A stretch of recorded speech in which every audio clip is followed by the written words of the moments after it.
Hey, hi, hello, good evening, welcome to the middle of the week. Hope you've been doing well so far. I apologize for the longer than usual start time, but things popped up, so I had to go take care of them, and they have been taken care of. And now we are here, in a place that I didn't think we would return to. Like, y'all remember, what was it, over a year ago, right? We played through Grid 2019, finished the main campaign. I remember saying something to the extent of, oh yeah, there's DLC, but I'll play that on my own time. Guess what I didn't do? Yeah.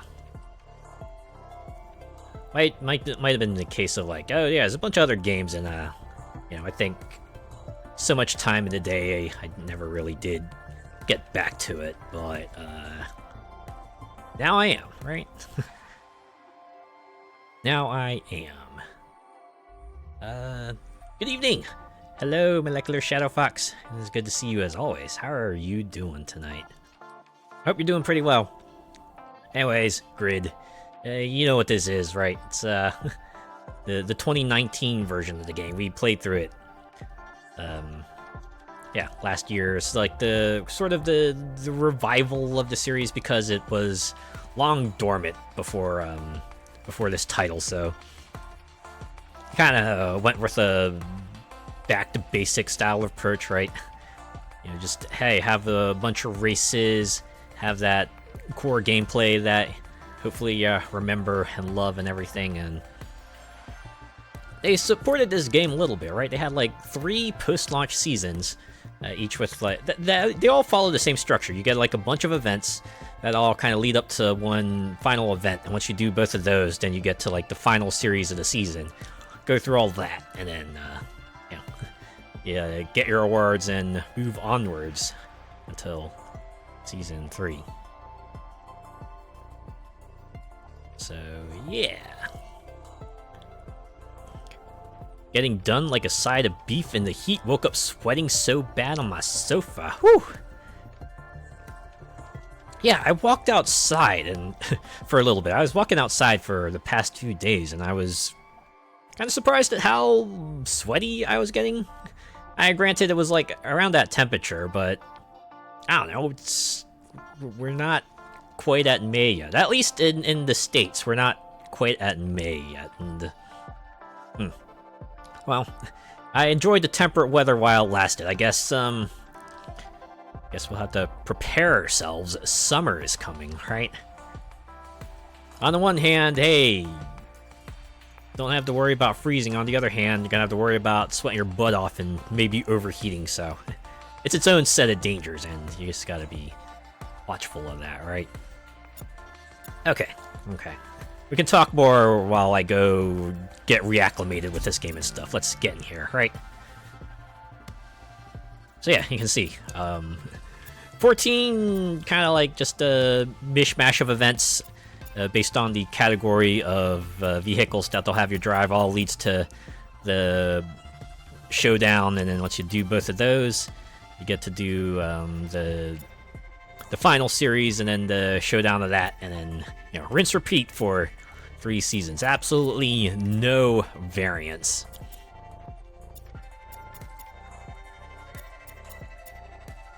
Part of me wonders if like the graphics designer had fun designing all of these thumbnails, right? It's like, okay, we'll position the car in the way and position it behind the scenery in a way, and then gotta stick the text open and logos in various places and try to make it look like a race poster and everything, right? I think they do a pretty good job of it. Certainly looks like something you probably see out in the streets, right? The Paris City Open, like, oh snap, you go check that out. Humidity is 83% right now, and it's 2:41 a.m. Oh, geez. Okay, that's not a great feeling, right? You wake up in the middle of the night, you're just like, ugh, you feel really icky, and it's gonna be like really, really hard to just go back to sleep because your current state just completely knocked you out of it. I certainly had that happen to me, right? Wake up in the middle of the night, I'm just like overheating and everything. I'm like, I can't, but sometimes I just gotta, Sometimes I just gotta either try to go back to sleep or do something to exhaust myself so that I feel like I can have a better chance of going back to sleep or something. Ugh. Yeah, that's... Sleeping in the sauna, yeah. High humidity, too. I know what most people say, right? It's usually not the high heat that gets people all icky feeling, it's the humidity. And, yeah, it's easy to see why, right? Man. I missed this part, alright? I missed seeing all this part here. Which car should I pick? I'm thinking either the Lancia or the Audi. Honestly, money's not a concern. You can see I have 150,000. The most I will spend is 150,000, but with like my 30 million credits, I'm not gonna concern myself too much about making a dent in my wallet, right? And it turns out, you know, I need to pick up something else, which I probably won't. Well, there, I can always get that, right? All right, let's start driving, shall we? Just gonna get in here, start this Paris City Open. You know, I just realized it says race 1 round, so this really is gonna be a one and done.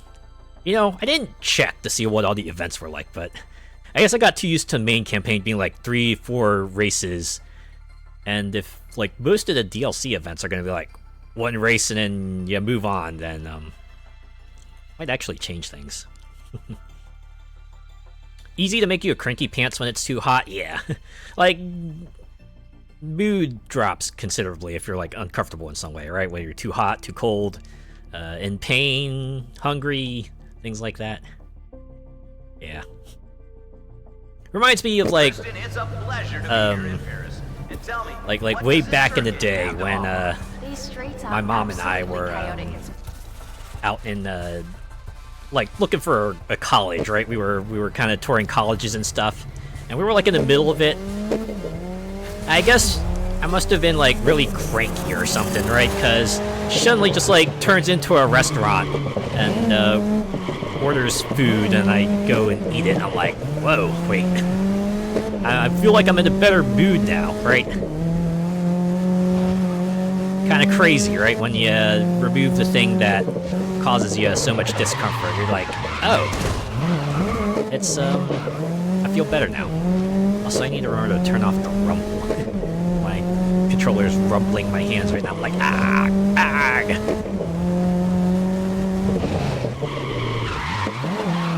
Never been a fan of controller rumble. I don't know. I know other people might be a fan of it for immersion or having that sort of force feedback, but I'm not, I don't know. Also, tell me how the volume is, right? If something's too loud or you can't hear me, then let me know, I can adjust that. I've been trying to strike a balance, right, so that you can hear me but still hear the game. And sometimes I don't know if it works out, right?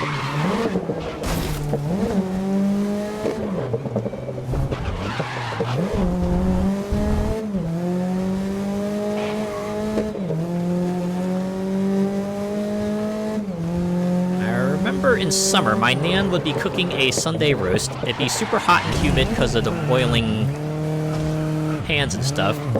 She'd be like a bear with a sore head at the slightest comment. Yeah, something like that, right? There we go. Car volume is a tad loud. Okay, I can get into that. All right, we'll start this race and then I will get that adjusted.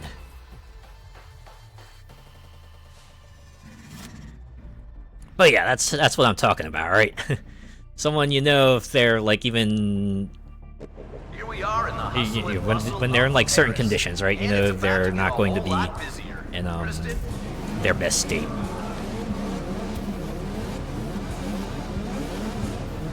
All right, we're just gonna skip that. Okay, there we go. Great, I don't even have to start the race to get in here. All right, car volume. So. Guess if I turn down the effects, that should do it, right? Turn that to 8 and See how this goes, and let's see. Let's turn off vibration if I can. Can I? Edit device. There we go. I didn't realize I could edit that. Well, I'll give this game one point in its favor. I like the granularity they let you have, right? But especially when it comes to PC games, you want like a lot of control over like how to do things, and looks like this game lets you do that. All right, let me know how things sound now. Is the car volume still a little loud? Or I can keep on turning that down if needs be.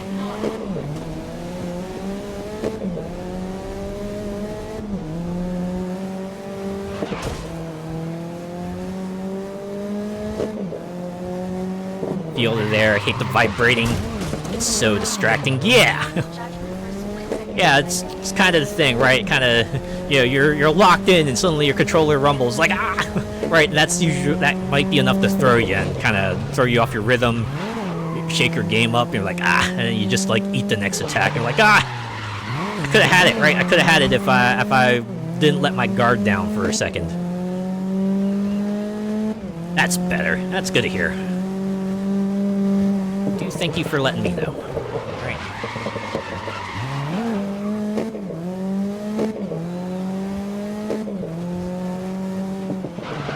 That's one of the things I gotta like always have to remind myself to check right before I start a game for the first time. It's like, okay, go to options, see if I can turn vibration off. I'd imagine there's must be like a system level setting to turn off vibration, because I'm using an Xbox controller right now. Imagine this kind of thing would be baked into the Windows OS. I just never bothered to check. That's me. That's on me for being lazy. Great first lap, you're leading the race. Even worse if you use a wheel, whole desk feels like an earthquake. Oh man. Like, when my friends and I will do race game for a night, yeah, some of them do use wheels, and you can, like, practically hear the rumble through their mics, right? They'll like, smack into a wall, and suddenly their Discord icon just lights up, right? Just, there's a bunch of rumbling coming from their end, like, yeah, sorry, that was my wheel. And it's a fun time, right? Imagine if you want like a good stable wheel setup, you gotta put a lot of stuff into it, right? Probably gotta reinforce your desk a little bit, maybe put in some shocks or something, right? Maybe look up wheels and see which ones can give you enough feedback while also like maybe not shake things up too much. Although that might feel like a bit of an oxymoron. Yeah. I had to admit, I have not kind of gotten into steering wheel territory, right? All the racing games I've played, I've done on controller. Then again, I don't know if my desk has a room for a steering wheel. It's like kind of a small thing. I know most steering wheels tend to not be too small, so if I were to get a steering wheel, I'd have to like move things aside, and that's the whole thing in of itself.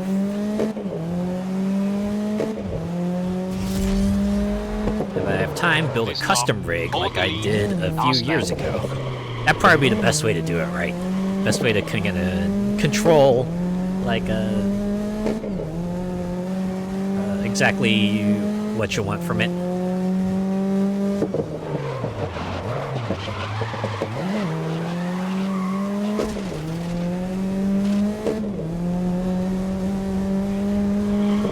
DIY can sometimes be like the unsung hero of your hobbies.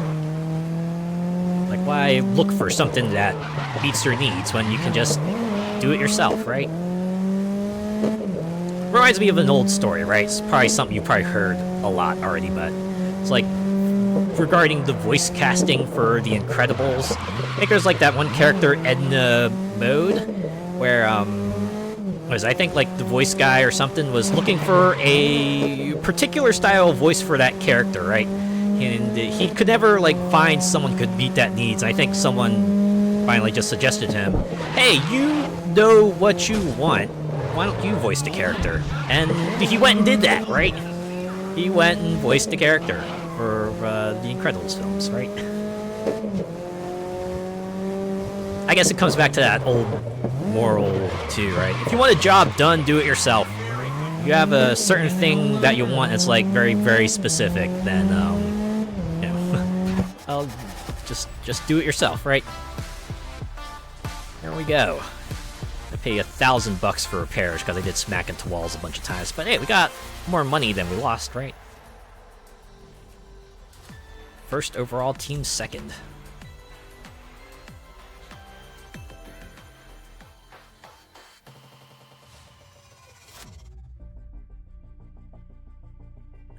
Cheaper than some rigs you see. People spend like tens of thousands on top range stuff. Oh. Yeah. I imagine getting like a really, really good setup won't run cheap, right? Like, good, cheap, quick, pick 2 with a 3.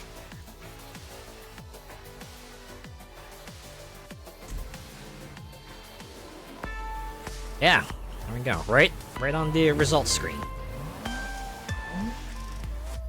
I guess that's kind of the other thing, right? If you don't have the skills, right? If you know you're going to just like not be able to put something out, then, well, commissioning someone else will be your only other option. But you are going to have to pay them, and you know, pay them what they're worth, right? Pay them what they list and what they deserve, and all that.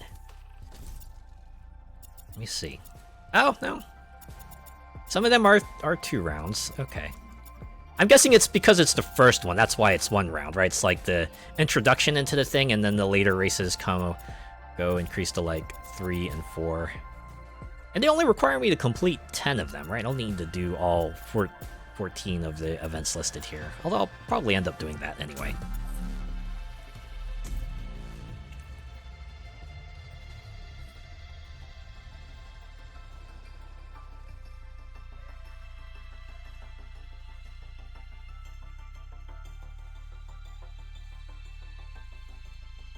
Yeah, tens of thousands.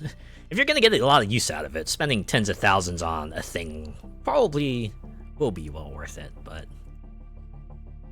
yeah. It's the kind of thing where, you know, if you don't make that much money, then yeah, someone spending like 5 figures on a thing seems wild, but circumstances, right? The circumstances be different for each person. Like, some people might not have a need to spend 5 figures on a costume, but some others might, right? Got a store today in the Grid World Series. Well.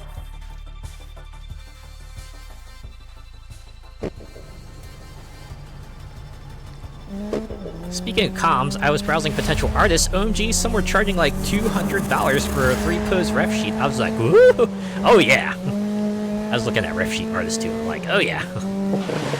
It's like if you want some good quality ones, you're gonna have to spend a lot, right? But hey, there's a reason why they're worth that much. You're gonna get your money's worth out of it. And it's kind of a two-way street too, right? You have a budget, you can stick to it, and then the artists, well, they know what they're worth and they can set the price as they see it. It's up to you to decide.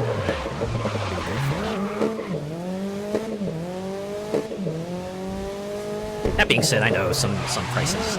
There's a wide range of them, right? You can still find some folks who will put out some good quality art at lower prices, right?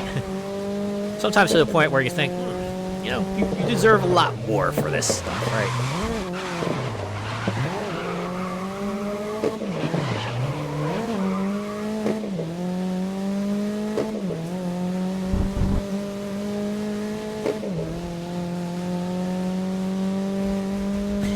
Why so many furries are suspiciously rich.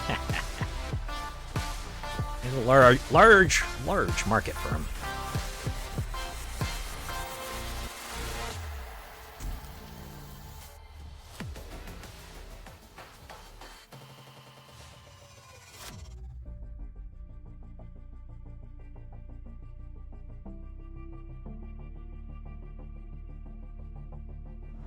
Okay, Havana. We have, as always, a spectacular display of motoring skill for you today. Sorry, Racing Troll are about to get this underway. Oh yeah, I forgot they did that. A special line for when you skip the things like, oh, oh yeah, I apologize, we're gonna have to cut straight to the grid here, right? I like that. I like it when games kind of account for certain player actions, right? When you do a thing that that is kind of out of the way, and the game's like, hey, I knew you were gonna do that. And they have something in there to let you know, hey, we suspected you would do something like that. I think Supergiant has to be like the reigning champ of that at the moment. I feel like their entire game is kind of built on that, right? Just built on players doing every combination of things ranging from common to uncommon and having some sort of acknowledgement one way or another. It's great. It's part of like what makes them so much fun, right? Like right from their first game, Bastion, you just go around breaking stuff, and the narrator's just like, yeah, kid's just taking his rage out and everything, breaking stuff. I'm like, oh, it's gonna be like that, huh? It's gonna be like that. It's pretty cool. It's pretty cool. Yeah, we're live and overrunning time. Let's get straight into it. Right, or like how you said here, sorry, I just got word that they're about to start. Let's cut straight to the live feed. It's pretty cool.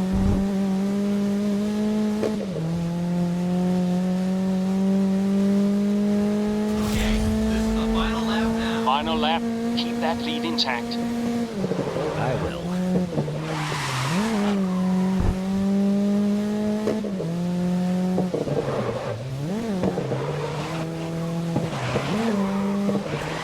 Or those games that put you on blast for using cheat codes. Oh, right.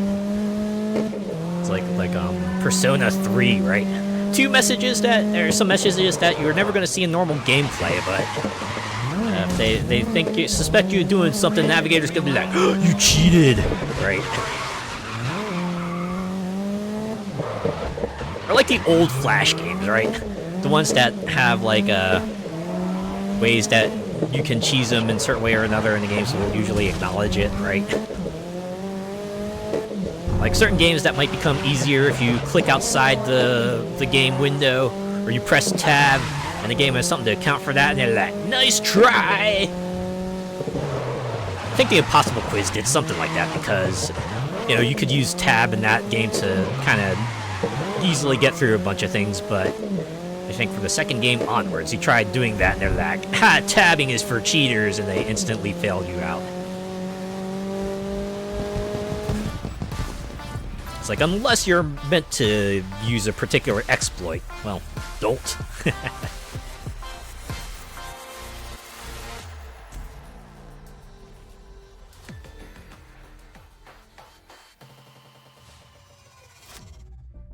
It reminds me of like one particularly famous thing that happened way back in the day with was it Batman Arkham Asylum?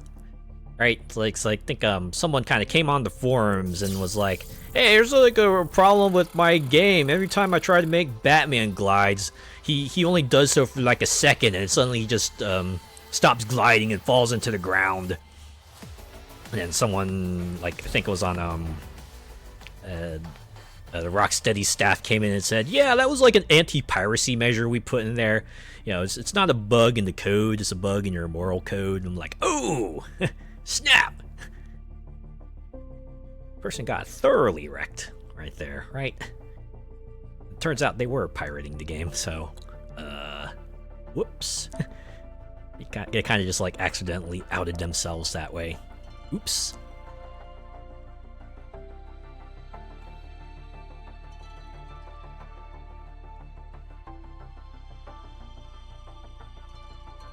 But I know there are other games too that have like the in-game sort of cheats and make game easier kind of deal, where if you activate them, they'll usually put some sort of tag on your file that's like, yeah, they used a method to kind of they use those methods, right? Now, where it'll all be decided. Kristen, tell me what's gonna happen. Although I know there's been a change in that too, right? Some people would deliberately kind of take those things that would have been cheats before and put them in like an assist mode, because hey, some people might need it, right? Some people, for a valid reason or another, might not be able to, play the game normally, so you might need a helping hand, and that's fine, right? If the devs want to give them a hand, that's totally cool, right? I think it was like Celeste that kind of started that trend. They put in that option. It's like, yeah, we have a certain way that we want players to play the game, but hey, if that's proven to be too much to you, then go ahead, turn it on, right? We'll still give you all the achievements and everything. Just no harm, no foul. Just want you to experience the game. That can be cool. Remember some games back in the day would delete your save file if you cheated more than 3 times. Oh yeah, Banjo-Kazooie, right? I remember that, right? The cheat temple where you enter in certain cheats, and after second one, Cheeto comes up and just goes like, yay! You put another one, we're gonna just like wipe your file. I think they actually did that, right? You put in a third cheat, and then they goes like, yeah, we're actually doing it. Bye-bye.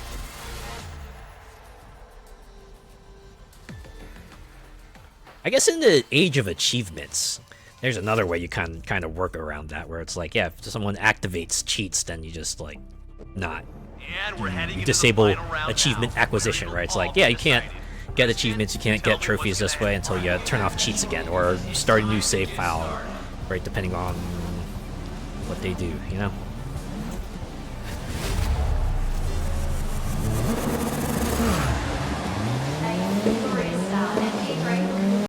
That said, I do wish cheats would make a return, right?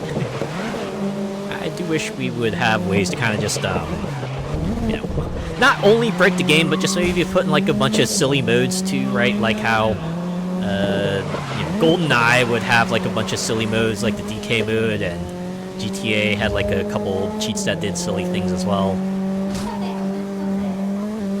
Right, because they have the whole achievement disabling thing right now, so like,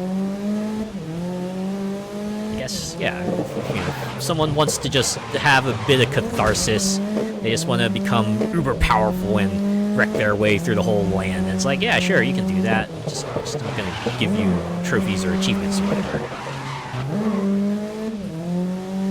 Saints Row is like that, disables achievements and use cheat codes, yeah, right, something like that. Last lap, so hold the lead into the end now.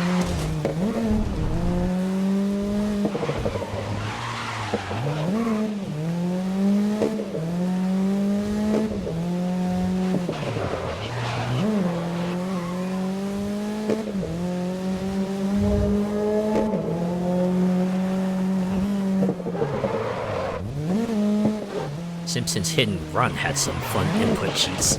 Not surprised.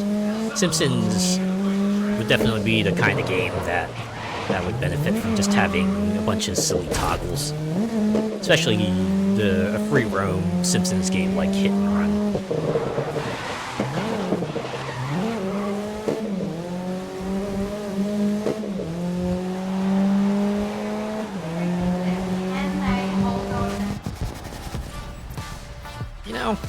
I think about it. When was the last time a Simpsons game was released, right? I'm talking like a full-scale Simpsons game that you would see on like a console or, Steam or something like that, right? I want to say it was like actually the Simpsons game, and that was like a really long time ago, but I don't know if anything was released since then, but surprised, right? Given how much of a cultural touchstone Simpsons is, you think they'd be just like putting stuff out more regularly for it. I know it's not been as well received, and people think the series is a bit of a zombie these days, but I don't know. You think there'd be more of them, right? You think there'd be more like Simpsons stuff in the periphery, right? More than just like the TV show. At the very least, remaster one of the games, right? Given how many people kind of praise things like Hit and Run, I think someone putting out like a remastered version of that game would probably make some waves, right? 2021 The Simpsons arcade. Wait! They released it again? Like, I remember they did an XBLA version of it, like, a long time ago, but I know they delisted that, but they released it again? On moderner platforms? I'm a little shocked by that. How have I not heard of this? Or maybe I did, I just, like, I don't know, left my mind as quickly as it entered. I remember losing so much time to that in, the arcades. A lot of mobile games, well, yeah, but I feel like any company would just like scoop up an old property and just make some sort of quick cash grab game. I don't know. See that a lot. It's like the best way to kind of really stop the momentum, right? It's like, oh yeah, your favorite series is coming back as a mobile game. What? Do you guys not have phones? Hello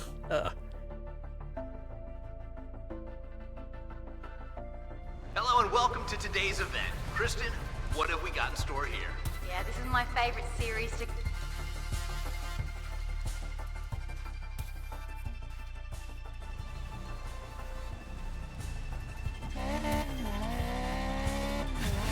Art versus the Space Mutants was a fun one on the Amiga 500. Hard as hell, but fun. Never played that one.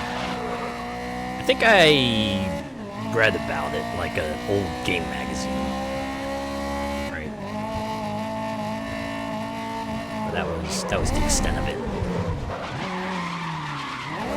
Game magazines back when they would give you a guide to like level 1 or 2, try to draw you in, like, here's a way to get through that. Maybe that'll entice them to buy the game and then play the rest of it.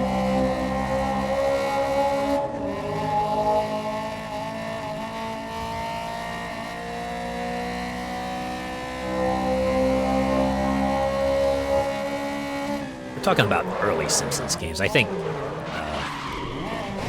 one I played was Virtual Bart, and that was one like my one friend had on the Genesis, right? It's like basically like a game collection where Bart gets trapped in a virtual reality machine and he has to complete these 6 games or he will be trapped forever on the device or something. It sounded like, thinking back, that's kind of a horrific scenario to be in, but yeah, the games kind of ran Welcome to Paris and get ready for this the range of genres. There was like Kristen, what can you tell us about kind of this a place? target These tomato streets are toss game, absolutely 2 chaotic platformers, narrow, like a twisting, sharp street really corners. long water slide kind of deal, and some others as well. I think there's like a road rash post-apocalypse kind of thing too, but yeah. Never did quite beat it. What I've heard, the game was kind of BS anyway, right? And difficulty-wise, right? Like hard as heck, but yeah. 1991. Do you feel old? Do you feel old yet? 34. That's 34 years ago. Jeez Louise. Yeah, for anyone who was born in that era, feels like it wasn't that long ago, right? It's like, oh yeah, the 90s. That was just like last decade, but no. Just realize, oh wait, you're up there now. You are up there. Something that has baffled me for years is, where is his hairline? Always amused me about the Simpsons people, right? Like, some people definitely have what you would call hair on their heads, but other people have shapes of heads that look like they could actually be like part of their skeleton or something, right? Looks less like hair and just more like, you know, an extension of their body. Listen up. Hold the lead. Last lap. Of course, it's like the kind of thing you probably shouldn't think too hard about, right? Like, why does Homestar Runner, the fella who has no arms, able to pick things up, right? Like, just floats up and it's like close to him, and you just infer that he's holding it somehow. He just does, right? Just does. Roll with it, you know? Just roll with it. If they try to explain it, it'll just be a lot less funny. Referenced it in an episode? Yeah, that's about as far as you can go, right? Maybe do a little... just a nod to it. It's like, yeah, okay, we know this doesn't make sense, but just roll with it. Right? Like trying to put any sort of serious explanation to it probably just ruin the kind of the fun of it, you know?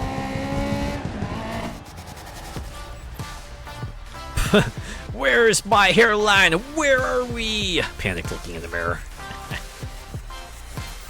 Yeah, that's a good way to do it, right? Just that quick lampshade and then move on to the next bit. Little nod to the viewer base. Like, yeah, we know you're questioning it.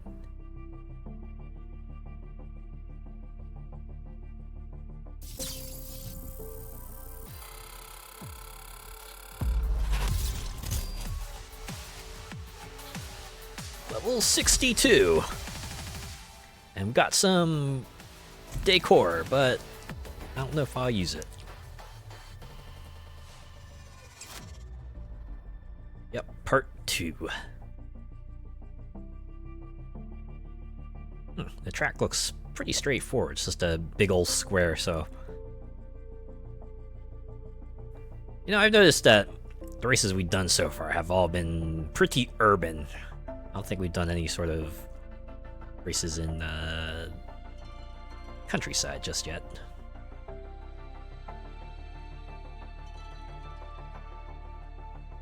Another thing is, how do they afford that home and 2 cars on a salary when he's hardly at work anymore? That's true, right?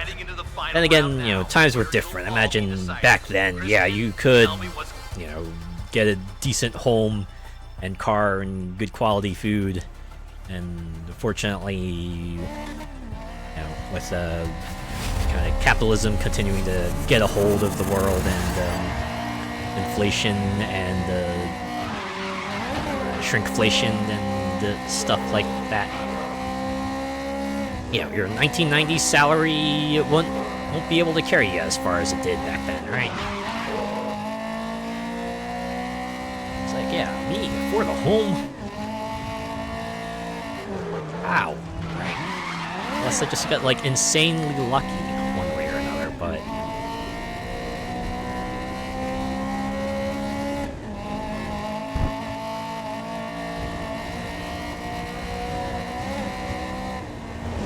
It was like the thing with sitcoms, too, right? I think people talked about it in, like, old sitcoms like Friends and Seinfeld. Especially the ones that take place in New York, right? Like, the main characters are staying in apartments that are, like, decent sizes.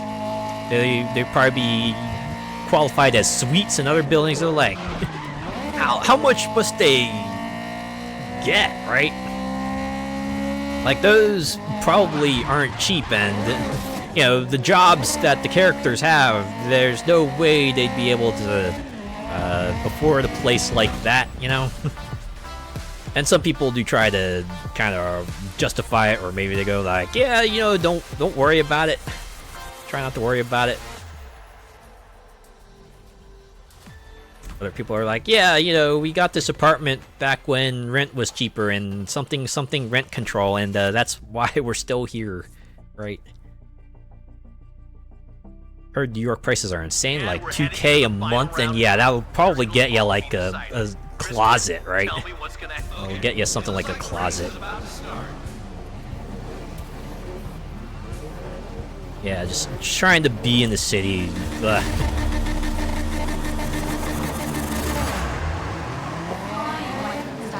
Like, depending on where you are, you know, your salary probably will mostly go to rent, and then barely be able to afford, you know, your other necessities. And you got room for luxuries, you know?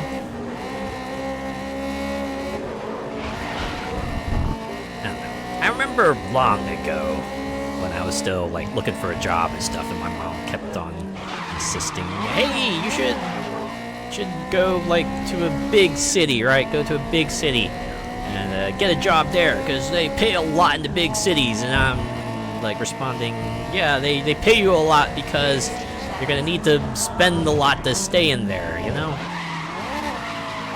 It's like, sure, you might get, you know, like the 80 to 100,000 a year, but it's likely most of that will probably go to like rent, bills, other necessity expenses, and it's like, meh, is it really worth it? Right.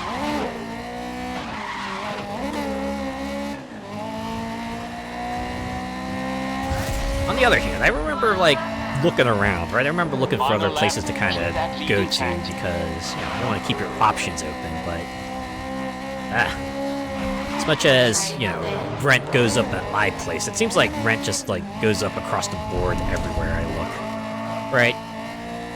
Just like look at another place and I'm just kind of trying to calculate things in my head. I'm just thinking, oh yeah, you know, at the place I'm like currently staying, right, and how much space I get out of it, it's like even if the other place is cheaper, it's not going to make up for what I have to give up, right? And that also doesn't take into account the expenses I have to put in for like moving and everything, right? I feel like every time I've tried to look into moving somewhere else, it's just no, stand put. This seems to be the better option. I imagine it'll hit a break point, right? It might hit a break point sooner or later, but for now, at least weather the storm, right? Take it as it comes, everything like that. Big city equals big city prices. Ain't that the truth, right? I mean, don't be wrong. There's a lot of good things about being a big city, right? You get to see a lot of people. There's no lack of activities if you want to go out and have some fun. But yeah, there's the price to consider. There's noise. There might be other factors that you might have to take into account or not.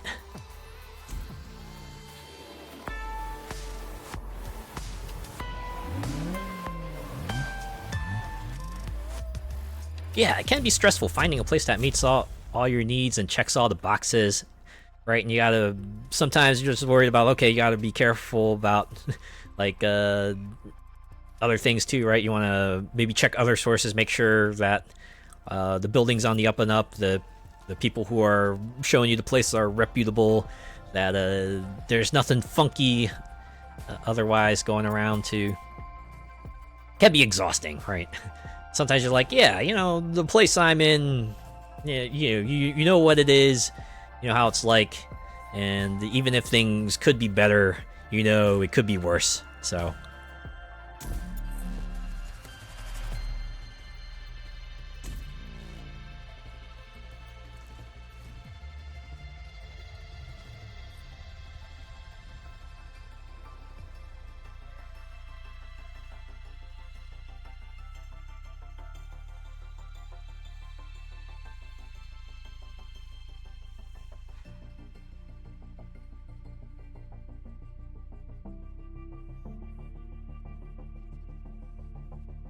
But on the other hand, sometimes you need a change in scenery, right? Sometimes you need something to change in your life to kind of break you out of a particular funk or not.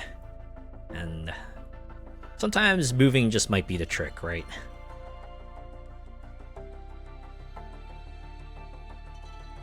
Or sometimes maybe your current situation really is that bad. You just need to get out. But can you make some noise once more for Kristen? Not quite there. Fantastic. Not quite there, but... And on that, what should we expect? And I've just been told the race is seconds away from lights out.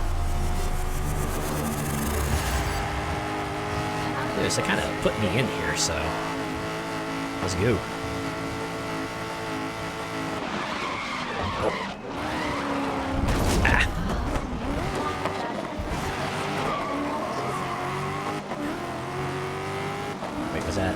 announcer specifically responding to to my performance there. It's like, oh no, they ran into the wall. That was a lack of split-second judgment. I mean, they're right, but ouch.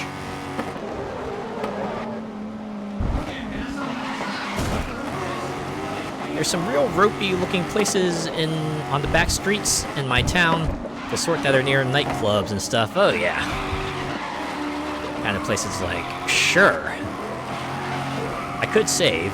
It would be different, but just imagine having to put up with that for, say, a year, right? Kind of look at it from that angle. It's like, is it really worth it? Not until you move, you realize how much stuff you accumulated. Oh yeah. I actually had to do kind of a cleanup of my place some time back. Hey, just like going through everything, I just realized, oh wow, I have a lot of stuff, right? It's like looking through a bunch of time capsules. You know, you look through it, you kind of remember the circumstances around which you bought a thing. You're like, yeah. Those were some times, weren't they? I actually had that recently, right? Because I needed a flash drive to kind of transport files around, but it's been a while since I actually used a flash drive. But I managed to finally find one. I'm like, oh my god, I remember getting this way back in college, right? And I hadn't used it for like a few years, but you know, I plugged it in to see how things are going, and I was like, oh wow, still works. And hey, those are all the files I have on it, right? Everything that I had back to, you know, my college days. Just, oh man, actually looking through a time capsule, you know? A digital time capsule.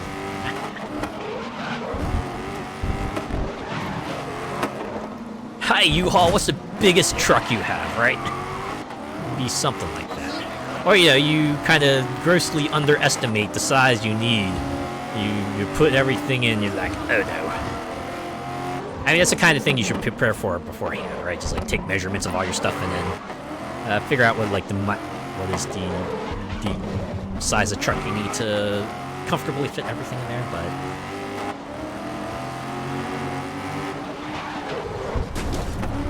sometimes it can still blindside you, I imagine.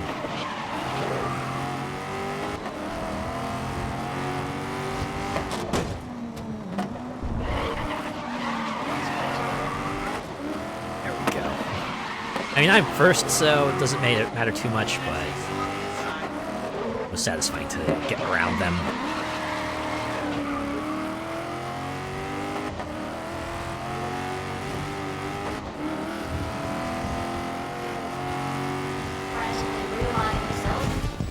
There we go. Oh my god, look at that hood.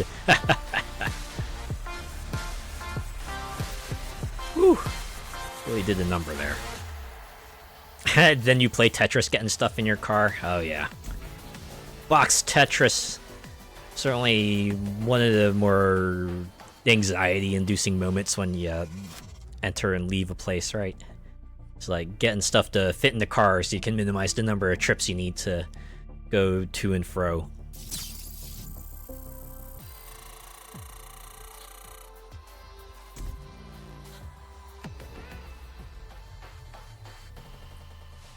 You gotta make sure everything's packed in the way too, right? Make sure you get all the heavy stuff on the bottom and the lighter stuff on the top so you don't end up inadvertently crushing something. You gotta make sure everything's secure so that it doesn't slide around. You also gotta make sure it's like down below a certain level so you can still look out the windows, because you're probably gonna need to do that. And then when you're driving, you're gonna be extra careful because you know you got a ton of stuff in there, and it'll be really unfortunate if you got in an accident then. A con road trip right there. Oh yeah, I remember those days. Just like 3 or 4 people carrying a bunch of suitcases. And we're heading into Very fortunate that with the groups I went to, I was usually like the only cosplayer in the group. It was just me, right? I was the one with the multiple suitcases, right? Like the ride would just like come to my house. I'd come out with the 4 bags, and they'd be like, "Jesus Christ, Azure."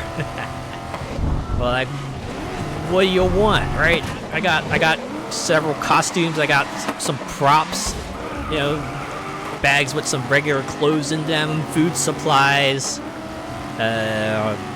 bedding, toiletries.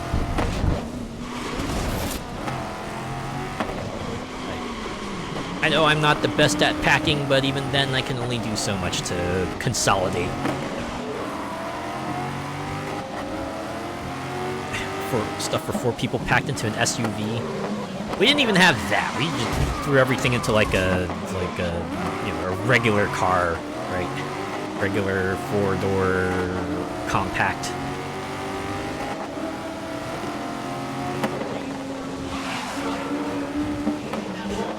Always that one that rocks up with like an anvil case full of stuff. Hi, it's me. I'm the person, right? You remember Spaceballs, Princess Vespa, right? The one who's carrying like a zillion bags and still has the rolly suitcase. That's me. I'm the one who packs all the extra clothes and stuff.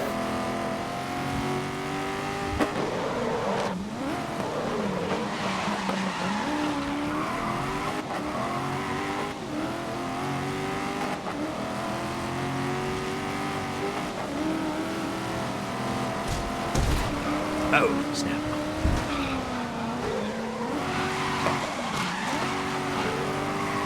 Just need to get around half there. Or no, I don't need to. This is a different event. It's like a... Even though everyone's on the same track, you're just like trying to go for the fastest lap time. It's spaced everyone apart so that there's minimal interference, but ends up happening anyway. Imagine the higher difficulties, this is less likely to happen, but... Yeah, what do you mean? I'm traveling light here. That's basically me, right? Even with me minimizing the costumes and only bringing along enough food and enough clothes to last the length of the con, well, that's what I pared it down to, you know?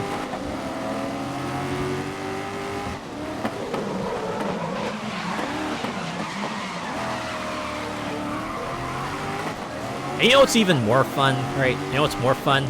Trying to get home after the con. Because you know everyone's gonna have bought stuff, right? Some degree of stuff. Some more than others, right? Some people might just get like little knickknacks. Other people might get like whole ass art prints, or maybe even figures. And you know, you're obviously going to want to secure that and pack everything to make sure that you know, it's not going to break or anything like that while you're going home. That's when the real test begins, right? Are you able to pack everything into the same amount of bags, or did you prepare accordingly and bring enough additional bags so you can carry your all your additional stuff home?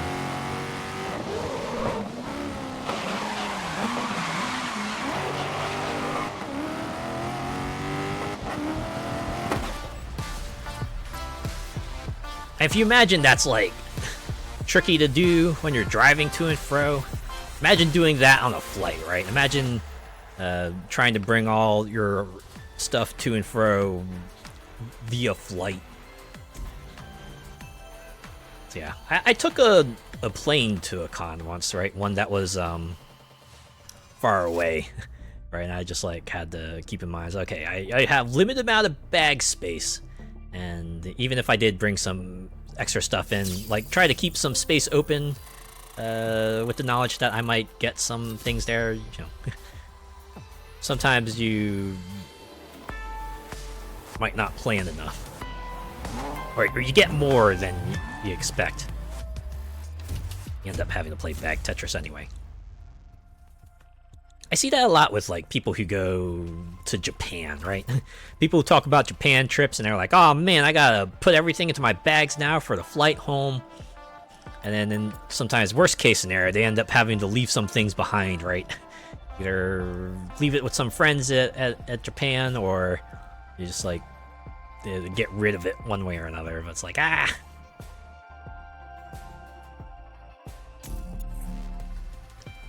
Yeah, the big art prints and stuff. The ones that you would most definitely want to try to secure some way or another. Right, either like if you can roll it up and put it in a tube that's still can be a problem, but sometimes, but if that's not, then it's at least you can mitigate it that way. But the other ones where, you know, you gotta keep it flat, and then you gotta put it in your vehicle in a way that, you know, other things won't smash into it, and then cause it to bend or creases or things like that. It's like, ah. And here we are for the first round, Kristen. How you I feeling was you a about few this years one? ago at Anthro good, Northeast, Alex. The finagling opening race plushies is and stuff in always cases, something art to prints, take etc., character etc. and Oh yeah. Who is going in a bit? Yeah, certainly a case of, okay, so we'll put this art on the bottom of the suitcase, maybe put some stuff under it to kind of cushion it, and put some stuff on top of it to kind of cushion it there too. Gotta make sure to put like the lighter stuff in that suitcase as well, so that, you know, it's less likely that something's gonna get pressed down and you know, cause creases or cause it to tear or any other sorts of unsavory outcomes. And it's like, ugh.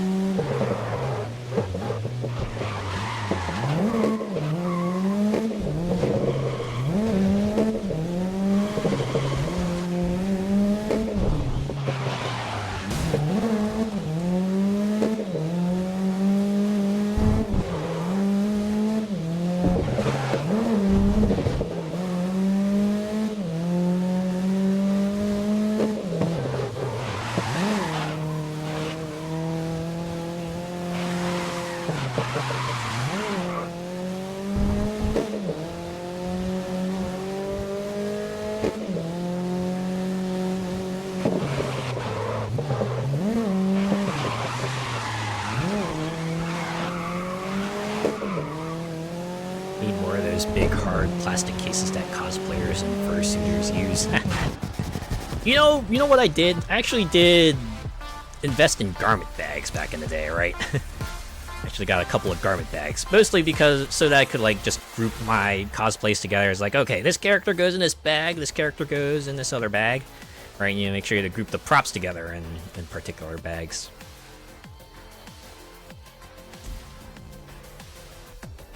Yeah, I imagine plastic cases probably a good idea if you have props or, you know, the big heads that fursuits tend to come with. You definitely want to keep, And here we you are know, for make the sure first those round, are Kristen. protected How you feeling about as this one? well as they The can opening be. race? Okay, it looks like the race is about to start.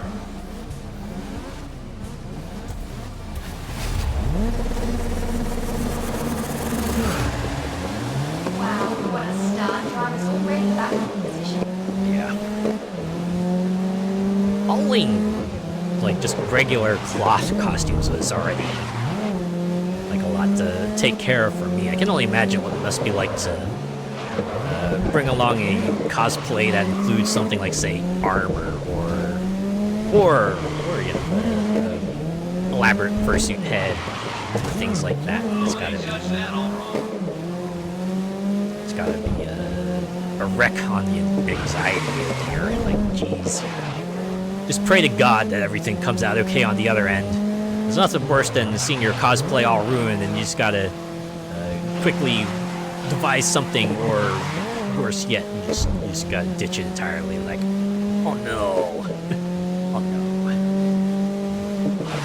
Thankfully that's never happened to me, but I've read stories about it.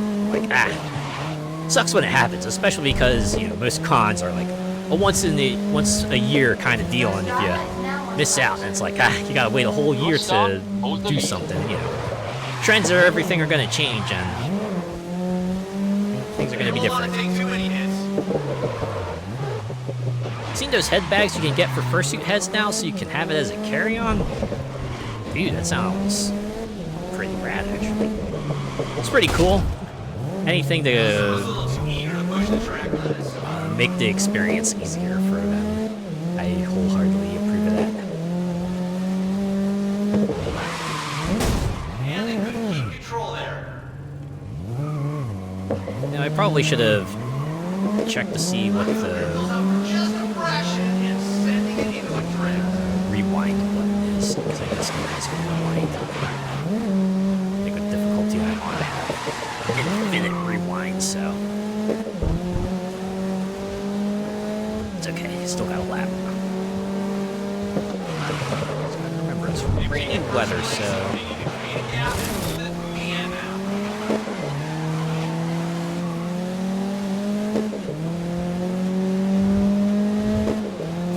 First racer onto the final lap. Last lap, so hold the lead through to the end now. Rain, though. Man. Always gotta be careful with the rain. Especially in real life. Like in video games, it's like, oh yeah, you know, you hit the car on the edge, no biggie, it's just a virtual car, but a real life car is different. It's like usually a machine that someone's paid 5 figures on. You kind of want to be extra careful with it, you know?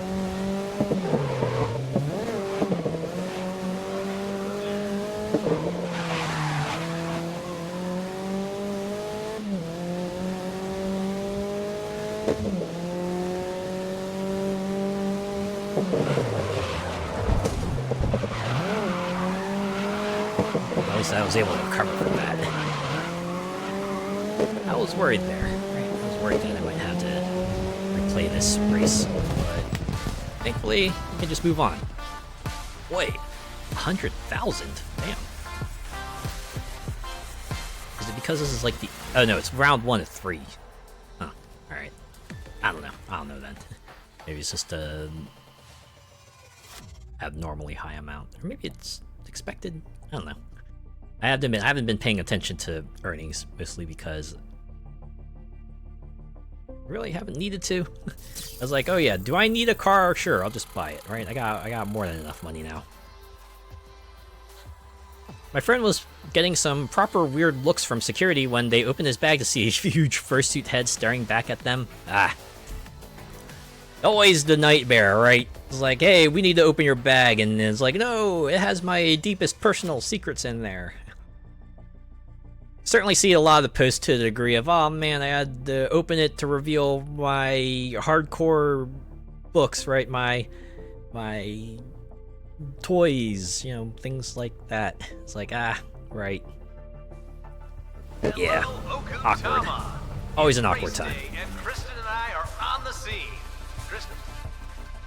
Oh, I pressed hot lap qualifying, right? Yeah, I did. Oh, this is like a sprint dealio.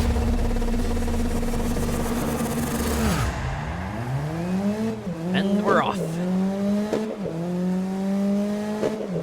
Only take me 2 minutes to get to the end.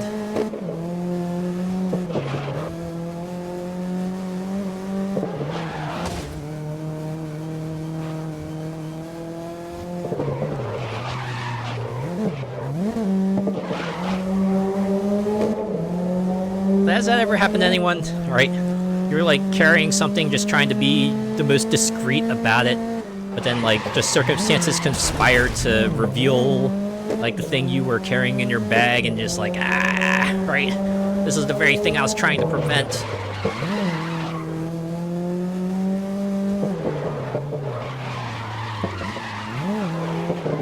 I honestly don't remember if that's ever happened to me. If it did, I've done a pretty good job blocking it out of my mind.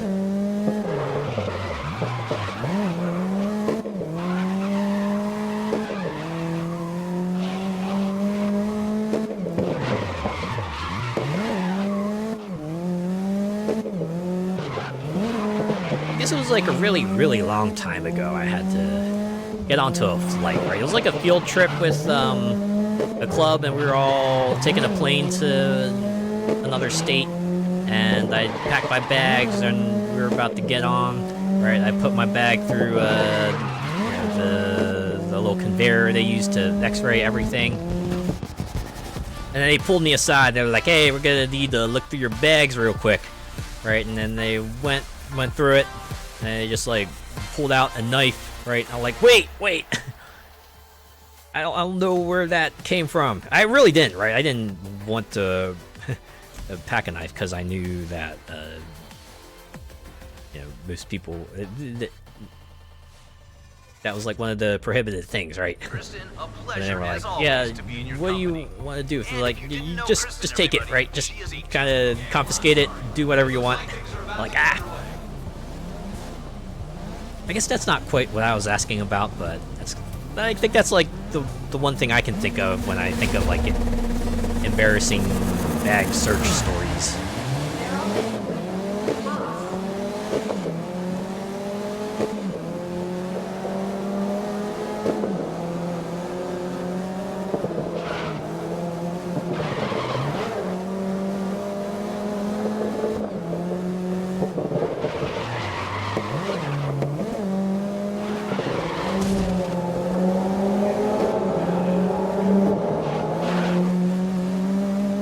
Of a beach scene with two foxes in tight speedos got the whole raised eyebrows look like, alright. Yeah, kind of thing where you just kind of want to disappear into the bushes, right? You just kind of want to turn invisible and walk away as fast as you can. Feels like you're just laying yourself bare to the whole world. Metaphorically.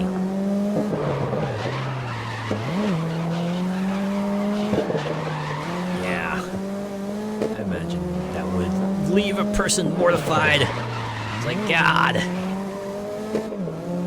All the bags of search, it had to be that one.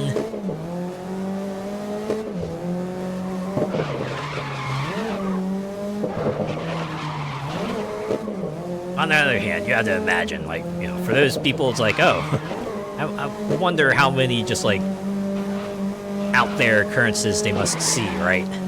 Like, how many things they must see like that, right? All sorts of things like, say, you know, prints like that, or maybe a personal toy collection, or you know, like the super erotic book collection or something. For them, it's just like another moment on the job, right? But yeah, I certainly get the feeling of ground swallow me up now, right? You don't want to be there anymore, right? Even if they're just gonna move on, it's like, you know, they still know, right? They still know. Even if they're not gonna dwell on it. You are. That's what sticks, you know?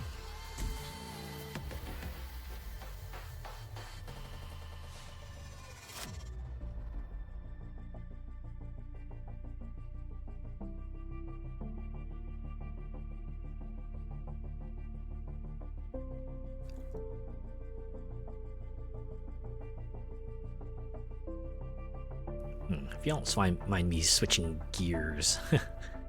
Yeah, it's not what you think, it's research, right? Just collecting material for, you know, the next thing I'm gonna do. I'm a writer. Yeah, you know, I write stories. What kind of stories do you write? Have you heard of a site called AO3?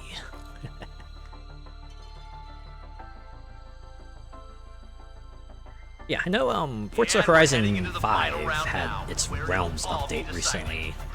Has anyone checked that out recently? I actually checked out because I was getting on to like do my weeklies as usual. Seems pretty decent. A little bit more featured than what might expect. They even have a new area, right? A whole new stadium track for you to check out. And a few incentives, right? In addition to being able to get all the accolades from what would have been time-limited areas before, they also have like a score attack mode, right? To give you like just 5 minutes to get as much skill score as you can, and you know, you can get a few rewards that way. I guess when it comes to like archival purposes and combating FOMO, it works well enough, right? Here's one explore thing. It's fine. Waste of time, super letdown that you're confined to the stadium or where the evolving world is. I did notice that, right? Because I did the stadium track, and I could only be on the stadium track. In a way, I get it. Because, you know, the rest of the world didn't change, but, you know, when the update was live to begin with, you were able to, you know, go through the rest of Mexico, even if it was only the stadium that changed.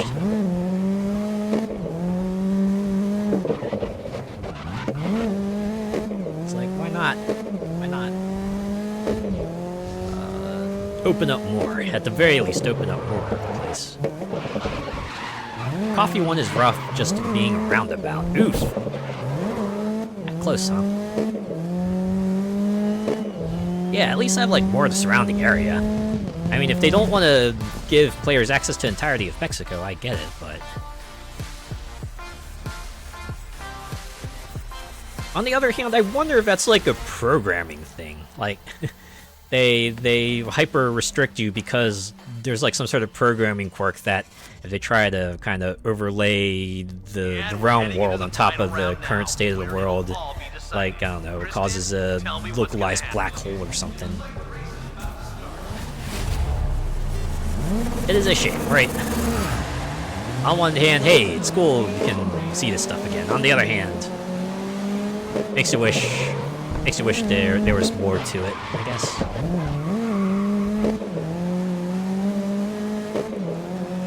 It'll also make it weird, right? Because I know there were some of the prior updates that had like I'm specifically thinking of like the ones that had like the car parkour courses kind of like in random locations, right? If they bring those in as well, it's going to be like, yeah, we'll restrict you in sort of the general area around that, and you know, you get to play around the car parkour area, and that's kind of like the extent of it.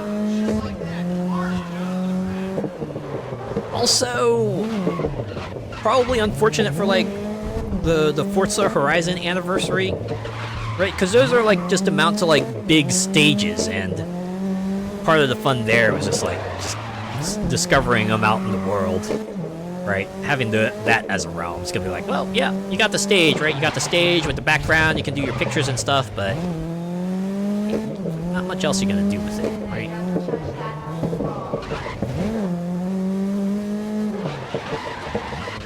Right, you can't like go around the immediate area and like break boards like they had during the anniversary week or things like that. I will say though, it was so good to see those dragons again for the Drift Arena and Dragon Drone Show, my fave evolving world right there. Yeah, and then there were certain events that didn't just change like a specific area, they did add some things too, right? Like I think was it the Lunar New Year had floating lanterns in the desert, but it's like, well, if you're restricted to say the stadium, then you can't go to the desert. You're leading the race. Check out the lanterns there. That'd be a bummer. Treasure hunt parkour towers, yeah, right. You remember that? I do. I was thinking, yeah, that's like a pretty cool thing to do, right? Just like a random structure out there in the world that you gotta navigate. Because I remember they did it as part of the treasure hunt.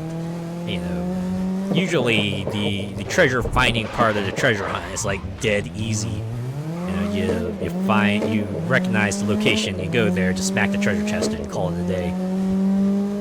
But they went and turned it on its head for those parkour things where it's like the condition to unlocking the treasure chest was easy enough, but then you had to go through the whole course to actually reach the chest to break it, and that was a pretty fun way of doing things.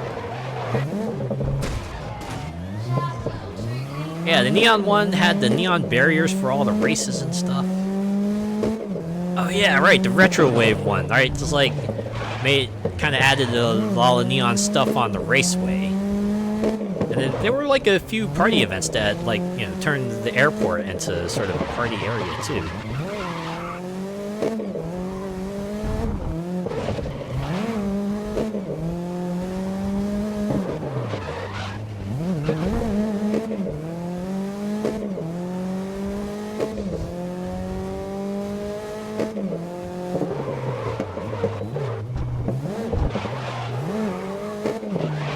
Glad they mixed those treasure hunts up for the overlanding update. Yeah, I like it, right? When they put a twist on things and you're like, oh, hey, it's pretty neat, right? Wouldn't have thought to do something like that, but I'm glad they did. Hold the lead, last lap. Even if just for a moment.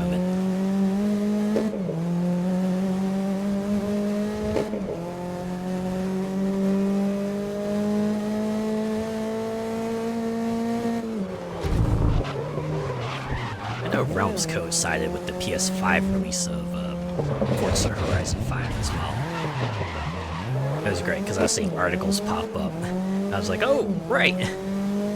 Forza Horizon 5's out on PS5 now, so of course they'd have like some articles that are basically like starter guides, right? For anyone on PlayStation who's gonna start a Forza Horizon game for the first time, probably be good to give them a primer. It's like, okay, yeah, don't forget you can customize your character, and you're gonna get gift cards, and they can be pretty cool, right? I had to see if they expanded gifting, right? Am I able to, as someone who plays on Xbox, can I have a car like go out to someone who plays on PS5? Because that would be pretty rad. If I could. I know they support crossplay, so I can't see why they wouldn't support, just like cross-platform gifting. Seen so many newbies in free roam since then. A little bit of revitalization for the scene, even if just for a moment.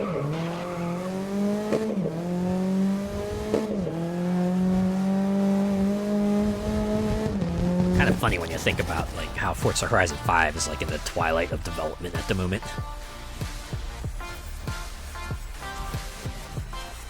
As far as you know, yes. That's good. Probably go through my garage and just gift as many cars as I can, right? Just throw them out there. Because I know a bunch of players will probably be there to get them. They'll probably enjoy having them. Oh, level 63.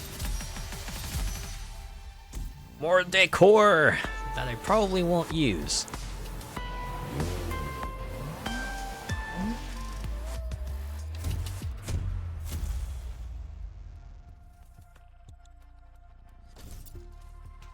I just said this already, but I really find it amusing how the main menu's just all browns and washed out and smoky and stuff, and then you get into the game proper and it's like a little more colorful, right? You know, the colors still may be muted to a degree, but you're seeing, you know, blues and greens and everything.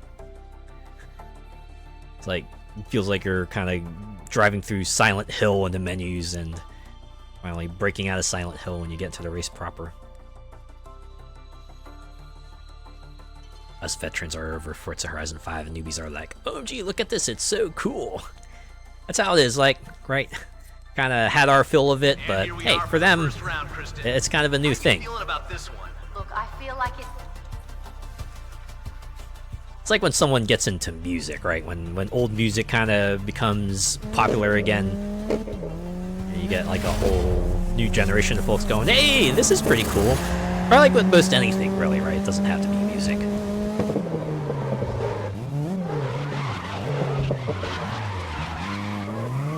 I don't know. I find it encouraging, right? It's like, oh yeah, this piece must be really timeless, right? It's got to be timeless if you know, it can still captivate people even this long later, you know? Right. PS5 players are taking the Forza Horizon 5 pretty well. You know, even if the rest of us are jaded, if the series has put us through the ringer one too many times, maybe things will be alright, you know? Maybe it'll be alright.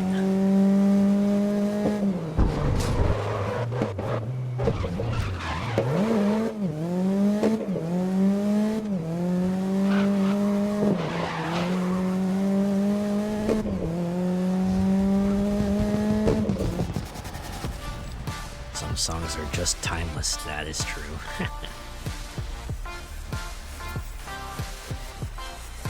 Yeah, you think about it. I don't know. There's still certain songs, you know, from the 60s or 70s that will get referenced every now and then, right?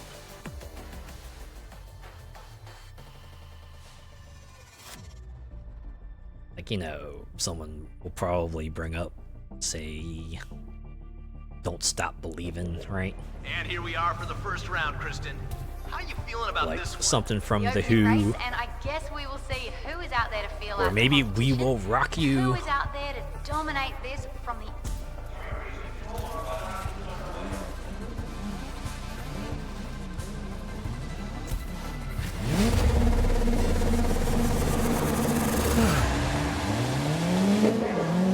Although depending on the context, that might kind of result in like a like the rapid aging moment, right?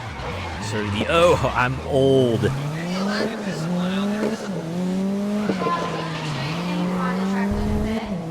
Right, so you talk about a song and then someone else just goes, oh, never heard of that, or wow, that old classic. And you're just like, you know, things that used to be so commonplace back in the day. You knew like the back of your hand, and then you know, like, oh man, kids of these days wouldn't even have the chance to kind of be aware of it, you know, because it just doesn't appear in regular context anymore, you know.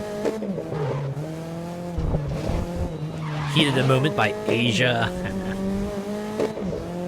or like Europe's The Final Countdown, Don't stop. Hold the or lead.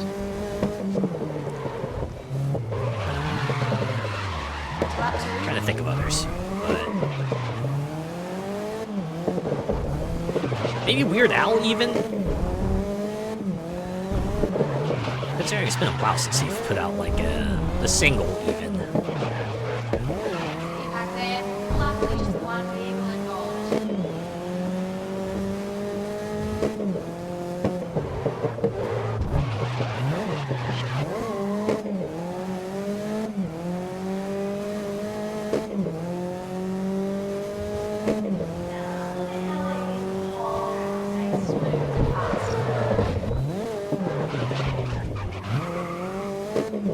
I think that was always the joke, though. It was like,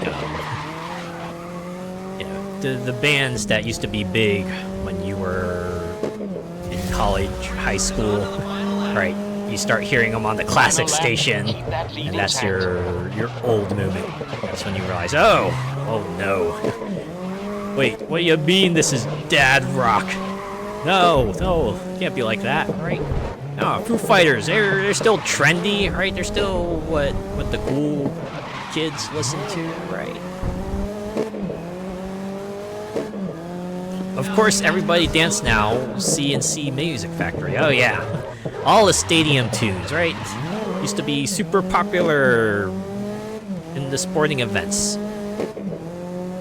Right, everybody dance now. Are you ready for this? Rock and Roll Part 2. Electric Slide, Cha-Cha Slide, things like that. This is looking good. Very good.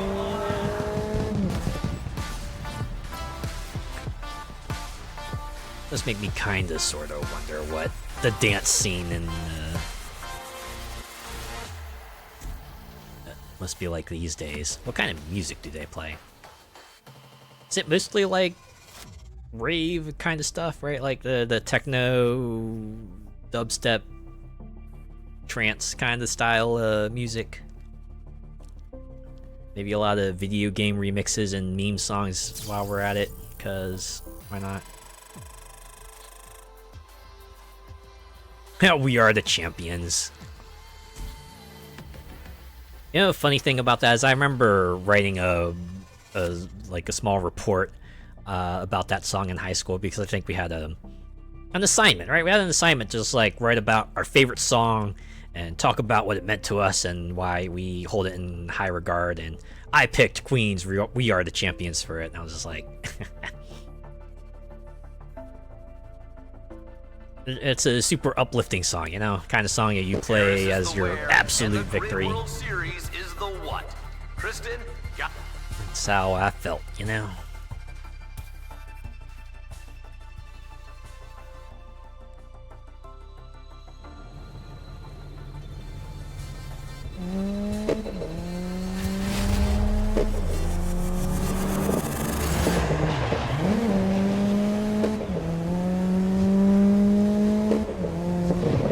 Talk about Queen. Gary said we will rock you, but there was also another one, Bites the Dust, right? And Bicycle, right? I want to ride my bicycle. I want to ride my bike.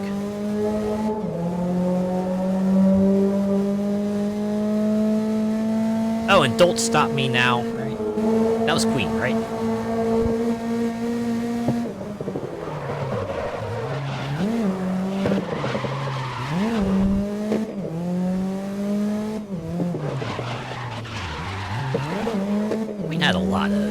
memorable songs now that now I think about it.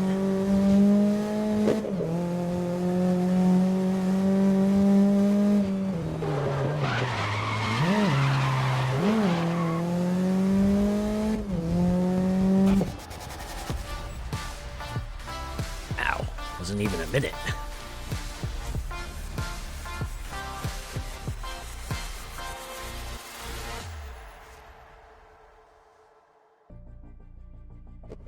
All right, Paris, we're getting ready Another for one this bites the Grid dust is World always Series played when event. they fail in Kristen, Gladiators what on does this TV. street circuit? Anna has been told the race is seconds away from lights out. That's not surprising. I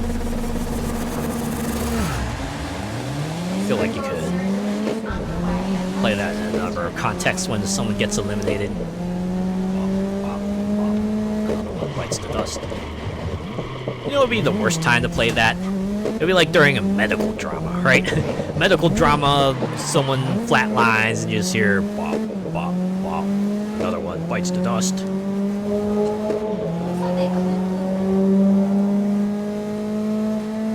It would have to be like a comedy, something parodying the medical drama episode, or maybe it's like someone truly reprehensible eats it. Bop, bop, bop. Another one bites the dust, right?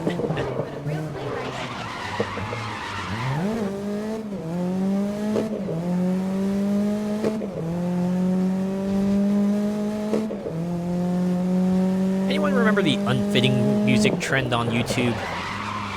It's probably like a really old one, but it always it's like a scene, random scene, but I play unfitting music. So you get Great something first like, lap, say, you're leading the race.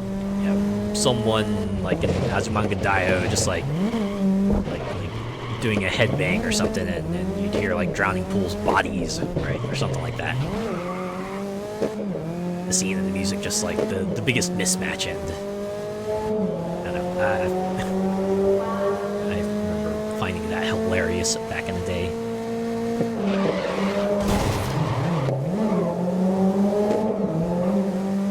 Isn't that a quick chat option for Forza Horizon 5? I mean, another one bites the dust? I wouldn't be surprised if it was, like...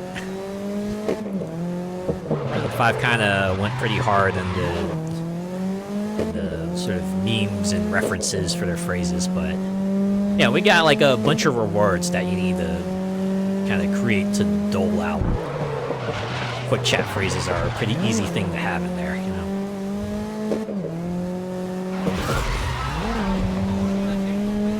Last lap, so hold the lead through to the end now. But yeah, Forza Horizon quick chat, especially 5, definitely went hard on the sort of the meme responses.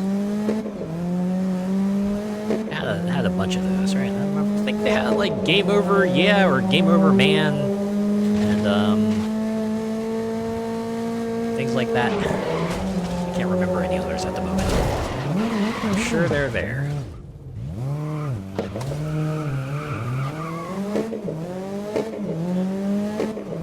I keep on trying to hold Y to rewind. Right? Press Y to rewind because that's like the rewind button for the other games, right? Yeah, you hold Y for Crew Motorfest. You tap Y for Forza.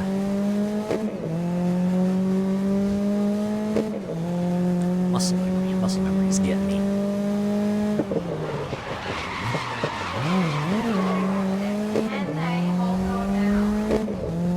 Daytona! Let's go away.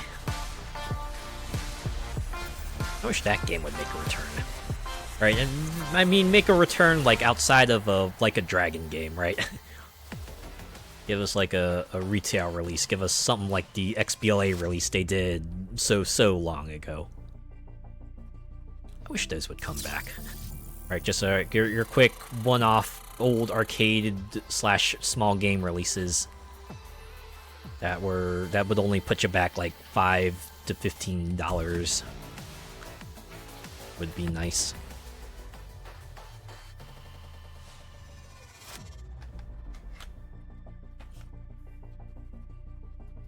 Guess we're still waiting for Sega to do something about that Dreamcast stuff, right? After they went and delisted all those from all the Dreamcast remasters from everywhere last year. I hope we'll see something about them. See something about them soon, right? Ultimate Dreamcast collection or whatever, just don't leave people in the lurch. And they better have enough bonus features in there to make the delisting worth it, you know? I want to see all the extras, right? All the extra files and instruction manuals and cover art and bonus art and everything like that, right?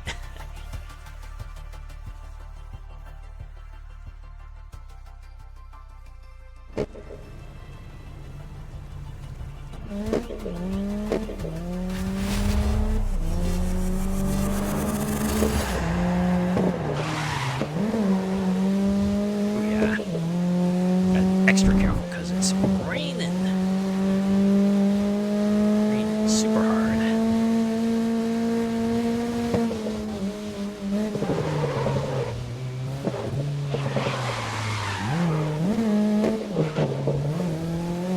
Yeah, driving in the rain.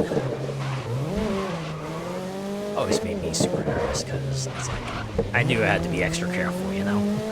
You couldn't just like drive as you could in dry weather. You're gonna need more time to brake, more space to account for everyone else kind of being more careless with their driving. It's like the thing you have to do, right? Even if you are super careful, super diligent, you just still have to drive like everyone else is an idiot. Sometimes even then you might... that might not work out.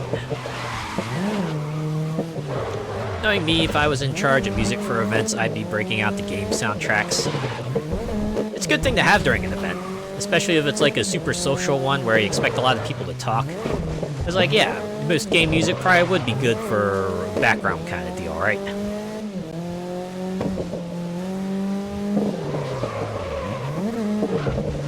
And then there are certain songs with lyrics that would work pretty well as a standalone piece too, right? If like you play a certain piece of music and you know you never tell the other person's like from game, right? And they just like ask you, oh yeah, what album is that from, right? What artist is that from? And you can tell them, oh yeah, it's a video game tune. Like whoa.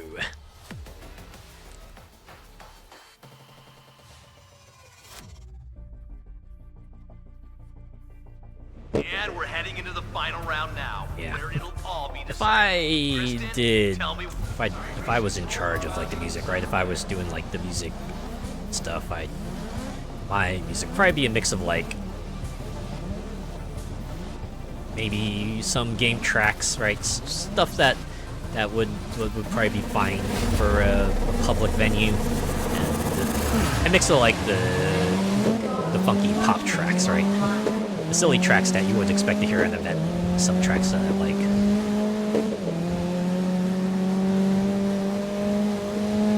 Right, your final countdowns, your in the ends, your power loves, things like that.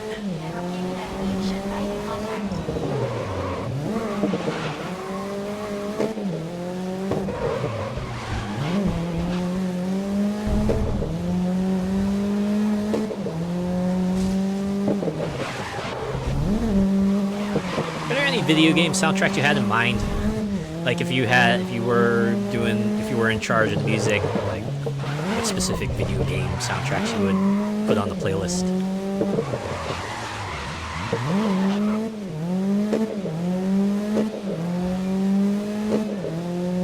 For me, I probably put on stuff that's like really dancey-like, so definitely things like from Yuzo Koshiro, right? Because he puts out a lot of dance stuff like tunes, especially the Streets of Rage OSTs.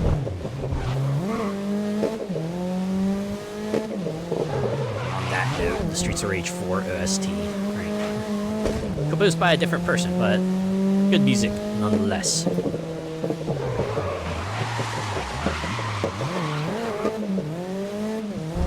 Probably put some Mick Gordon on there too, right? So throw on like the Killer Instinct stuff, and maybe a few Doom soundtracks as well. One track for sure would have to be I Am All of Me from Shadow the Hedgehog. Oh, you know what? Sonic is also, yes, yeah. Especially like the adventure era stuff, right? The kind of rock that feels like it would just be really good at a hardcore type of event, you know?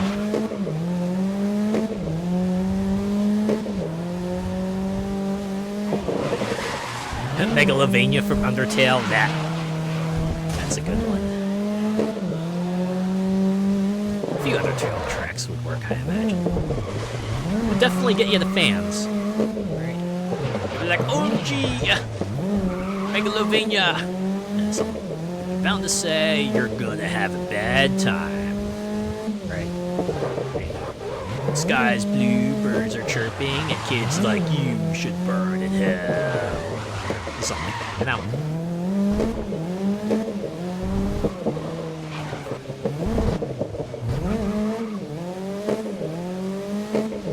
Reminds me of a video I saw on YouTube. Right, it was like 1 hour of silence, but it's occasionally interrupted by the first 4 notes of Megalovania, right? So like most of the time you're just like listening to nothing and then just suddenly out of nowhere, da-da-da-da, right? Just like da-da-da-da. Immediate dread. Da-da-da-da. One-Winged Angel, the Advent Children version. Yeah. That was the one with the electric guitar part. If I remember correctly. Yeah, that would fit.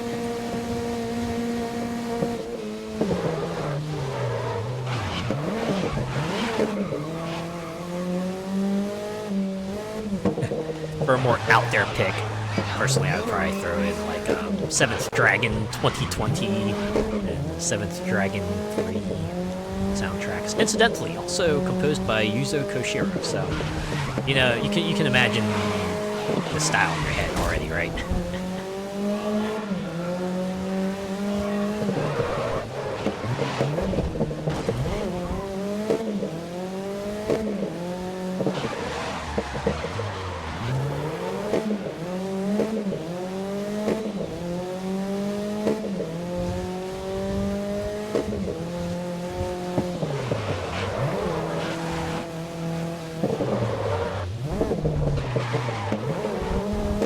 Nice, indeed.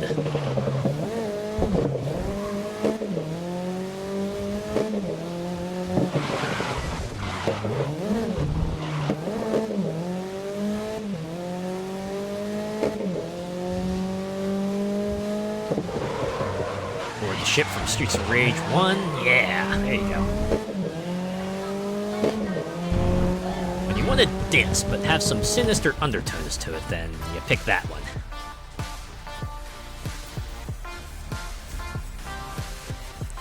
We're gonna dance, but we're gonna be suspicious about it.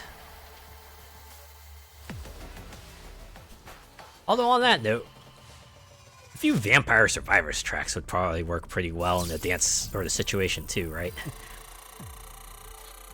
Oh, I said sus, and I'm just thinking of Emergency Meeting. Track that just takes the Among Us theme and just makes a catchy song out of it. Like, what the heck? Song shouldn't be as catchy as it is. Oh, I think about it. Some tracks from The Messenger might work as well, right? Just thinking about the shop theme from that, and maybe like the level 1 theme, and I guess the temple theme as well. Probably several others, but those are the ones that kind of stand out to me.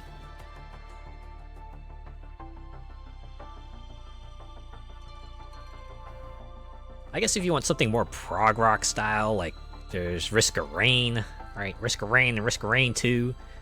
That's kind of music that would get you to put your lighter up in the air, or I guess these days it'll be like your lit phone, right? Put that in the air and just wave it back and forth.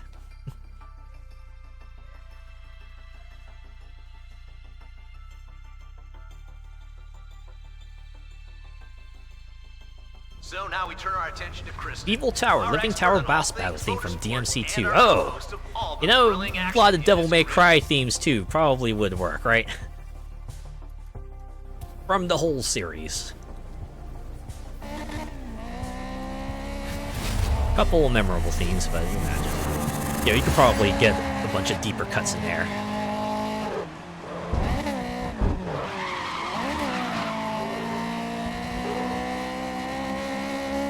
I guess from the Capcom suite, you could probably put in a bunch of fighting game tunes, I imagine.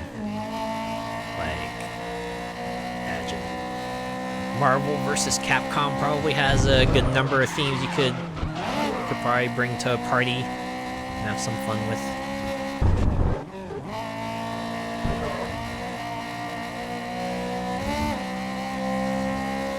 Oh, you know, speaking of fighting games, have you checked out the new Fatal Fury game, City of the Wolves? I've been hearing good things about it. The gameplay additions they've introduced were all pretty good, and the particular carryovers from the old Fatal Fury games work pretty well too. Like, the only complaints I've heard about them were like the two guest characters they have, right? The soccer player guy and the other musician. Mostly because like people seem to think their inclusion, the circumstances around their inclusions are a bit suspect. And at the very least, soccer player guy has like feels really out of place. Like, musician guy at least feels like he kind of slots in alright. The biggest criticism about him is that they wish he was a different character and not like actually guy that they've put into the game. Capcom, gotta have Guile's theme. Yeah, Guile's theme, right? It goes with everything. That was a trend like the longest time. Guile's theme goes with everything. And it really did, right? It really did. Didn't matter what, didn't matter where. You put it at a pivotal moment, your Guile's theme is like, oh, this moment just became like so much more moment, you know?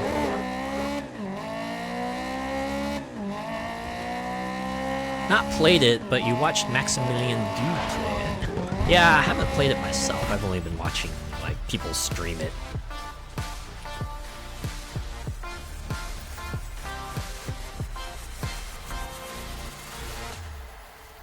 That being said, again, people have taken to it pretty well, so hey, it's a success, I guess, right? Welcome back, Fatal Fury. Fantastic. Well, you know they got confidence in it because they already got like the first season of DLC planned. I guess the real test will be, will we get a season 2, right? If Fatal Fury gets a season 2, then you know they're on the up and up. What? Bro! Oh, turns out it was press Y. I'm not sure why it didn't work before.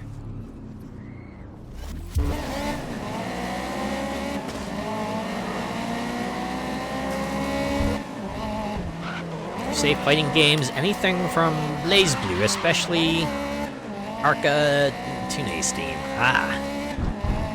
Yeah. A bunch of that will work out. Although on the subject of Arxis, imagine Guilty Gear would probably be a good place for it too. Especially if you're looking for that sort of hard rock kind of deal. I know Guilty Gear's got that in spades.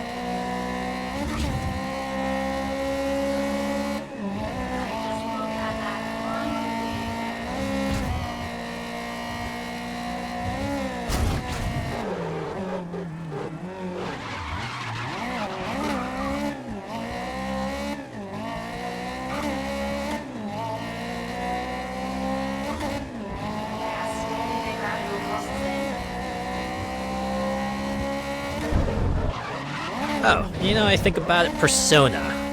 Imagine Persona's probably got a good number of tunes you could probably bring to a party as well. Right, a lot of songs there just feel like they would fit right in nicely, depending on the mood, right? If you just want like the happy, cheery stuff, bring Persona 4. If you need something with a bit of a melancholic feel to it, bring Persona 3. And if you need something with a bit of edge to it, bring Persona 5.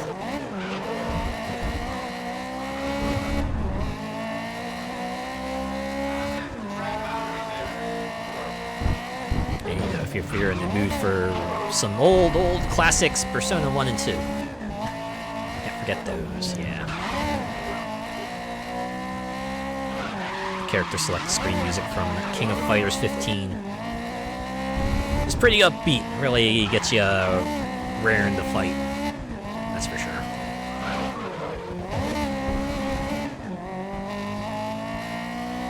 You know, that game probably have my favorite use of a soundtrack in a game. Right?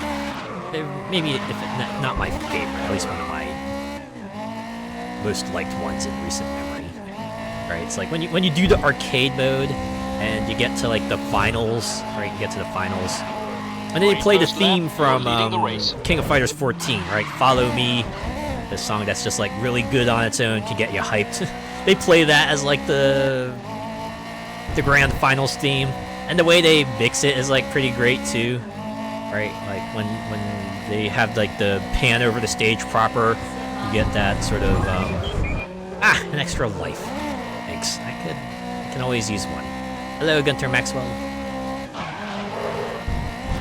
But yeah, you kind of like hear that sort of muted quality to it, like you're just outside the stadium and you just hear it pulsing in the background super hard, and then the music finally just like kind of, you know, returns to normal when the fight starts proper, as if you're getting into your seat and preparing yourself for the big epic fight that's about to play out in front of you. It's great. It's great. The classic OST from Tekken Tag Tournament, total banger from start to finish. You know, Tag Tournament 2 has like one of my favorite character select themes.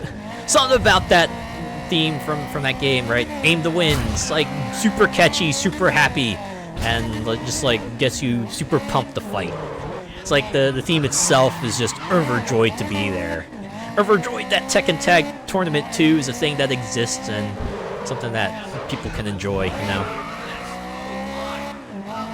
Yo! How are you doing? How are you, Mr. Maxwell?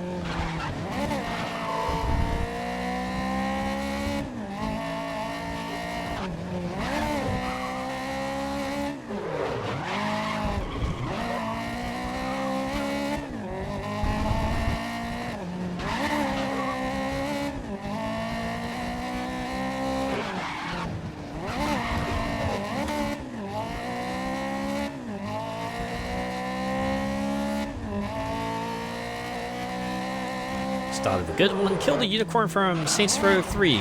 Plays when you enter the Decker's user net that first time. Imagine. It's been a while since I played Saints Row 3, so I imagine it's probably like a pretty good, catchy techno tune that would probably fit right into a good number of parties. Let's see that.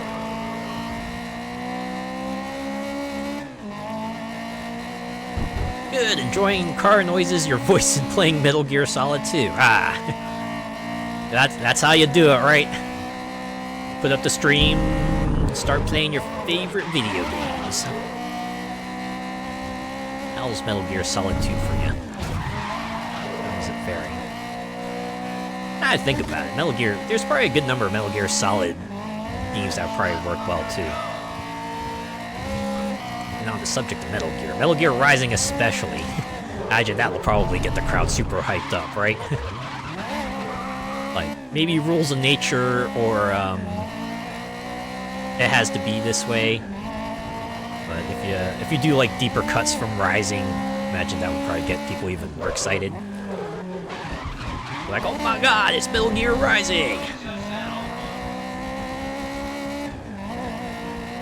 Just start repeating things from it too.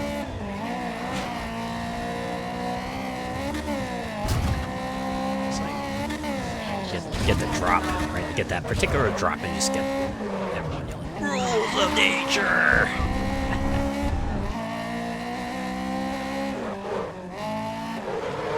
Music is god tier. Just part of the reason why people still talk about Metal Gear Rising even all this time later. The other part has to do with like just it being like a really crafted game just being ridiculous and over the top and a lot of fun to play.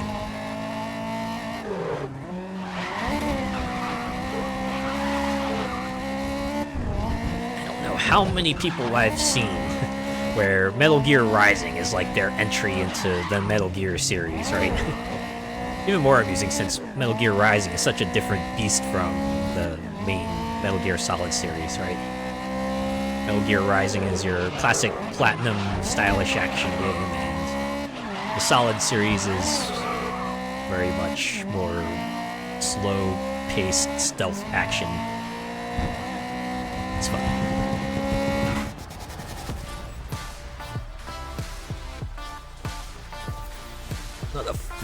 Another first for the standings. That was round 1 of 2.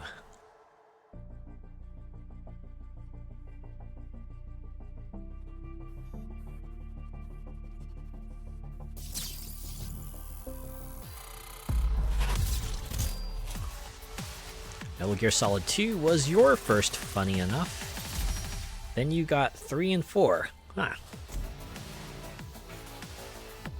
Guess 2 wouldn't be the worst place to kind of jump into it.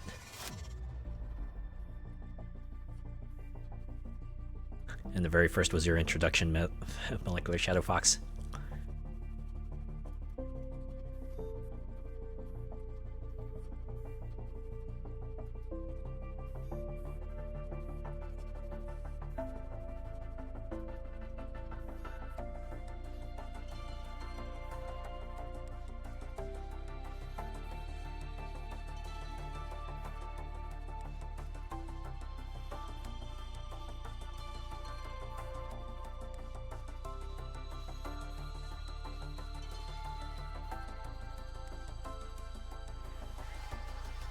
And we're heading into the final round now, where it'll all be decided.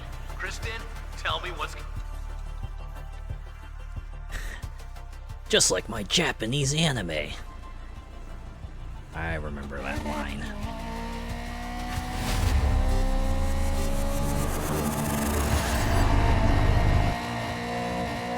Otakon.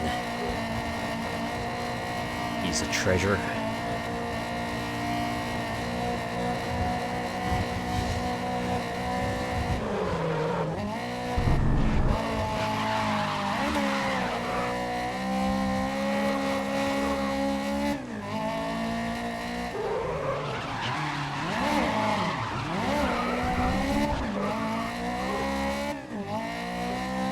Solid series was popular for just having a lot of odd, just kind of out there things and quirks about it, right? It's like, yeah, you know, first game was pretty unique in the stealth action department, but people also remember it for You Like Castlevania.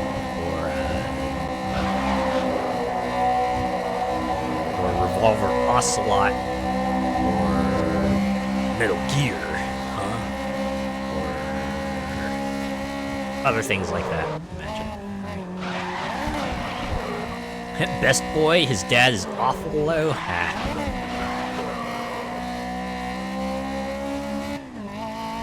That just makes him even better in some people's eyes, right?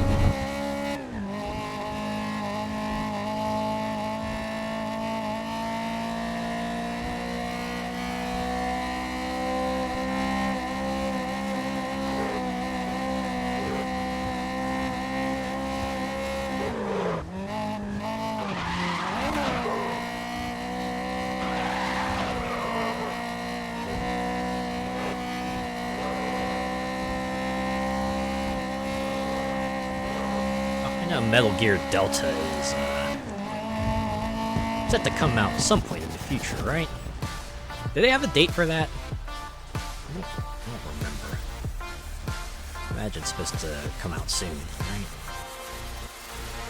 Psycho Mantis all day long. Yeah, who can forget? I mean, how many other games would scan your memory card and like just make a remark about particular games in there, right? Tell me what's gonna happen. Well, Okay, it looks like the race is about to start.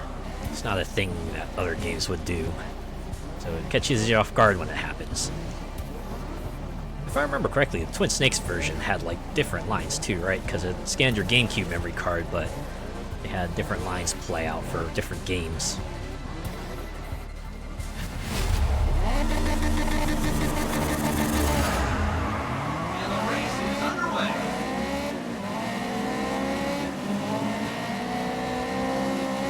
Oh yeah, Cycle Mantis was also the fight where you had to... where an easy way to kind of circumvent some of his stuff was to switch controller ports, right? Switch from the player 1 to player 2, and suddenly he can't input read you anymore. I'm like, oh no.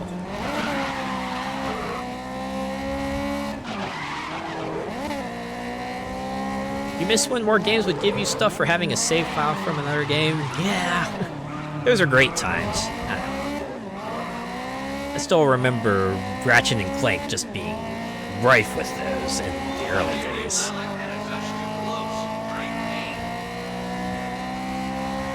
Going Commando would let you get 5 games from the first game for free if you had a save from the first game. And up your arsenal would give you an employee discount. You have to save from the first game, or 5 weapons for Going Commando for free if you had to save from Going Commando. And then they kind of sort of brought it back for Ratchet and Clank Future Series, where I think it was like a crack in time.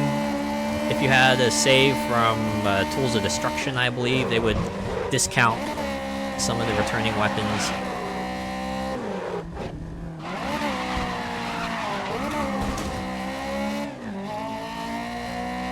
Yeah, it feels like account unlocks have kind of superseded that. Now it's like, well, you need an account, right? You need like a centralized account, and we'll give you bonuses there, depending on what games you've played and what you've accomplished in them.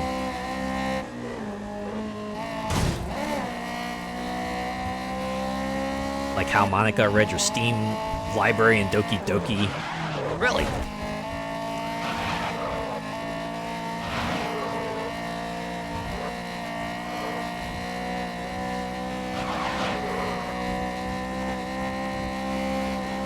Or there were like certain Like a Dragon games too, where if you had a save from like a prior game, they would give you a small bonus. Right? It's like, could be an item, could be a small amount of money, but with something, right? Always nice. I guess the most recent example I can think of is the way the Crew Motorfest just lets you import your garage from the Crew 2, right? All the vehicles that they allow you to carry over, you can just have. And the thing is, it's not like a one-time deal either. Once you start the import, you can just like go back to the Crew 2, keep getting new cars, and they will just show up in Motorfest for you to drive there. Kind of crazy. Unfortunately, with the way it works, you know that can only work for as long as the servers stay on. Right? Once they shut off that feature, it's like, well, want to get cars in Motorfest after that? Go grind for them. Also knew if you were streaming, oh man, I think I read about that, right? If you were streaming, then the game has an additional jump scare just for you in that case.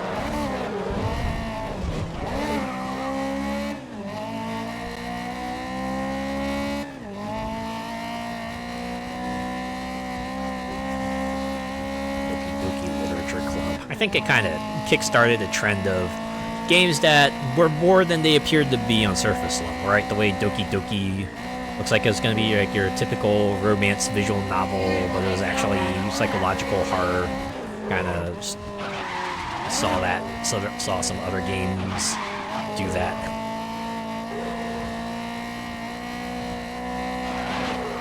I think there was a visual novel game that's about to come out soon that I thought was pretty amusing called Date Everything, where they take the idea of dating to its logical extreme, and in addition to dating people, you can just like date objects, right?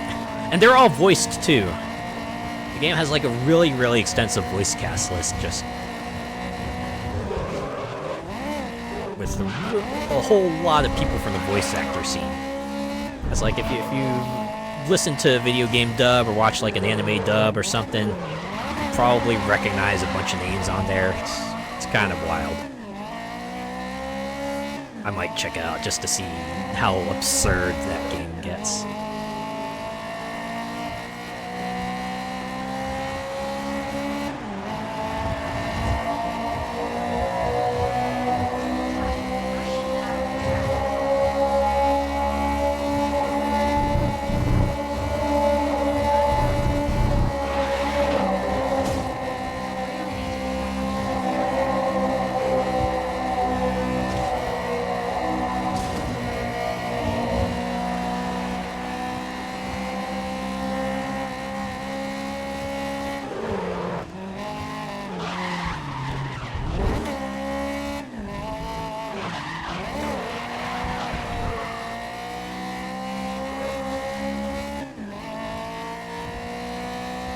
Modern version of memory card trading like we did in the GT games. Oh, man. Memory card trades. It's like the console version of the Game Boy Link cable.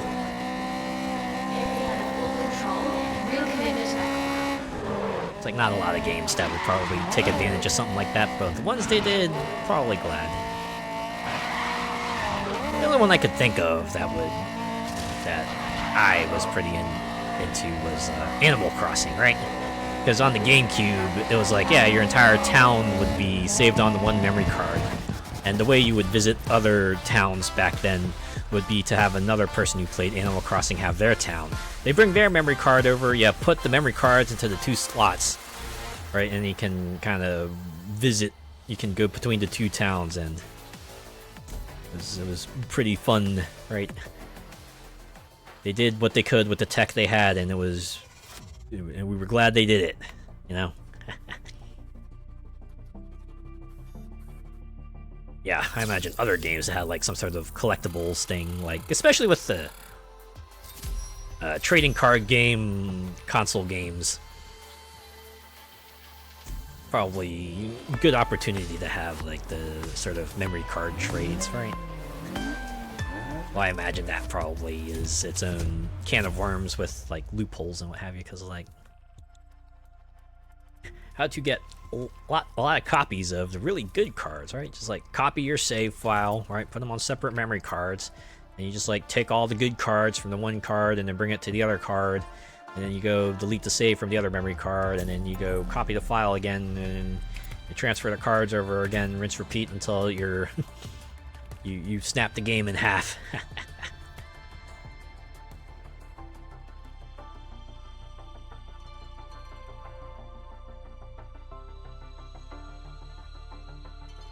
But hey, if someone's willing to go through all that, right? Maybe they deserve to kind of have that victory lap, you know. Hey, if that's how they get enjoyment, then why not, right?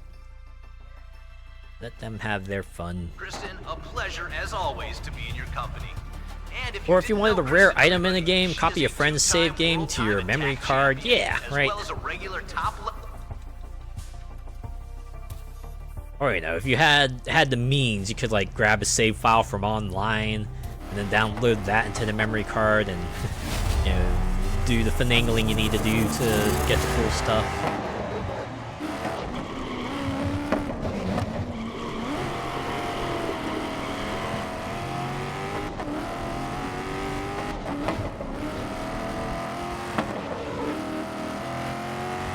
I imagine Pokemon was probably especially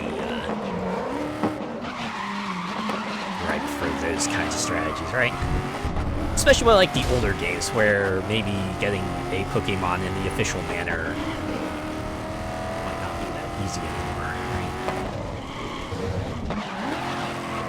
So I think there was like a bonus disc or something that you could kind of use to get a Pokemon into a game, and they became highly sought after because of that.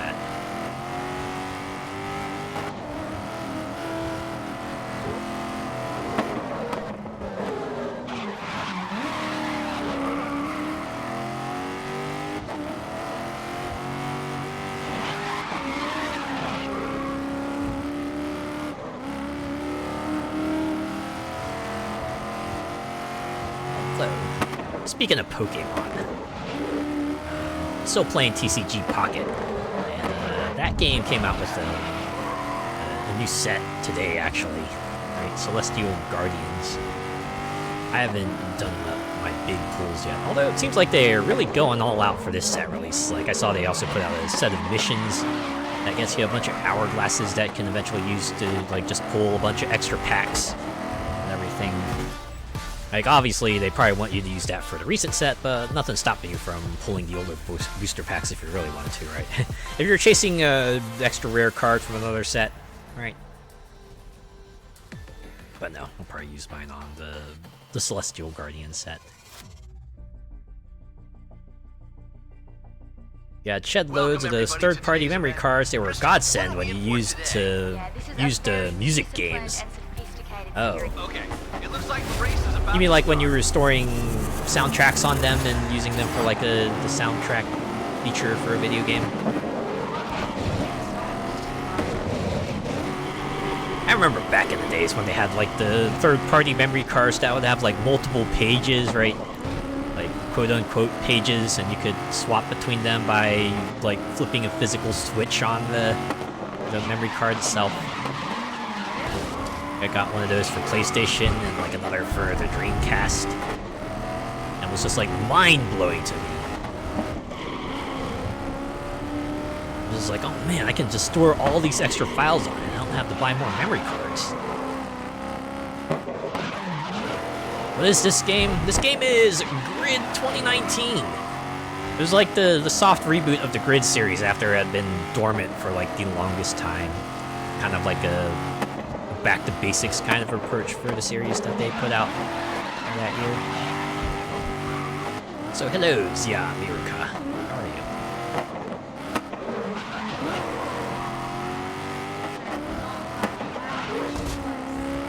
As in the game Music and Music 2000, when you could make your own songs. Ah, okay. Right, yeah. Yeah, certain titles on a console that were more like applications, right? Things like that, where you make your own songs, or RPG Maker, where you make your own whole-ass RPGs.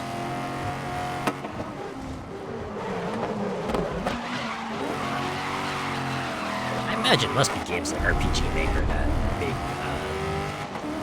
online save files sharing so popular. Great first lap, right? you're leading the race. Because, you know, the game itself didn't have any way to sort of facilitate sharing the games you created, so other people kind of had to step in and create the structure themselves.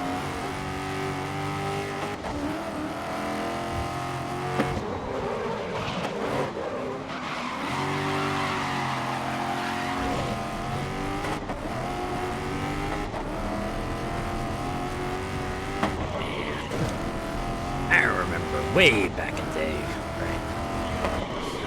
Harmonix made an attempt, right? They started a crowdfunding campaign to try to bring Rock Band 4 to PC, and one of their big features was going to be, yeah, we're gonna bring back, was it custom tracks, right? You can create custom tracks, and then you'll be able to share them on the, what was it called again, right? The Steam Workshop, right? You'd be able to share them using Steam Workshop, and unfortunately the crowdfund campaign failed. That could have been something amazing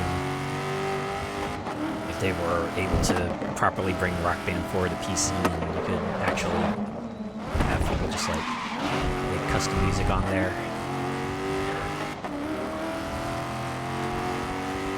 Could have been a revitalization of that game. Could have been something. Unfortunately, we don't live in that timeline. Imagine what things could have been like if we were. Hours of fun like there, right there. Yeah, someone with a particularly creative mind would probably have a lot of fun with a creation engine like that, I imagine.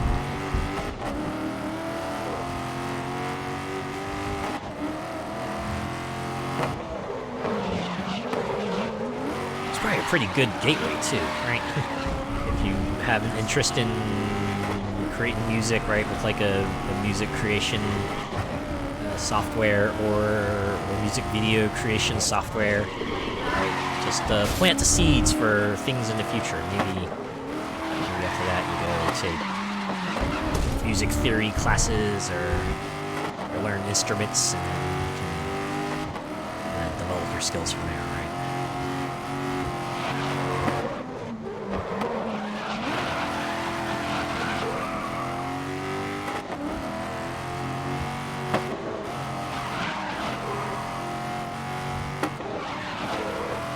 Anything creative, I'm all for it.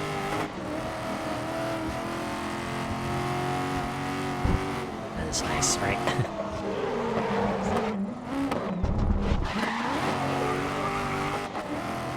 I remember really being drawn to like level editor type of programs, right? Any game that had like a level editor, I would usually jump in and mess with it for a little bit. I think the thing for me was that I'd like maybe make like 1 or 2 levels and then just like call it there, right? Never did dedicate myself to really just get into the weeds of a level editor for any game, or to really figure out how to make something truly good out of it.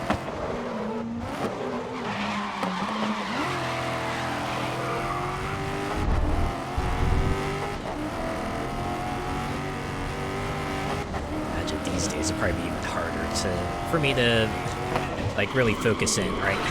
I think that's the thing about, you know, things like, say, creating music, creating levels, art, stories, anything like that. If you want something to be like good and substantial, you're gonna have to pour a lot of time into it, right? You have to pour a whole lot of time into it, and you're gonna have to take a few passes too, right? Because there might be things about it. You run through it a few times, you're like, oh wait, I could do things better here, or maybe I need to swap things out here, and that might have like a cascading effect where you might need to fix things up in other areas or change it up so that everything still flows properly. It's a lot of work, right? And even then, you still might have that nagging feeling in the back of your head, right? You just like keep going, right? No, it's not there yet, right? It's not perfect yet. I keep on tweaking it. I gotta keep on tweaking it so that when I put it out there for everyone, it's the best possible state it can be. Yeah, you have that brain worm just kind of burrowing in there. Eat at ya.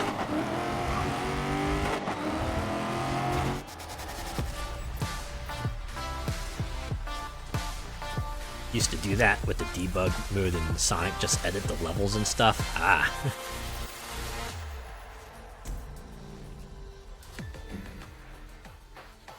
See, I always use debug mode as just sort of like a cheat thing. I was just like, oh yeah, I'll put a bunch of rings, right? A bunch of item boxes here. Just have some fun that way.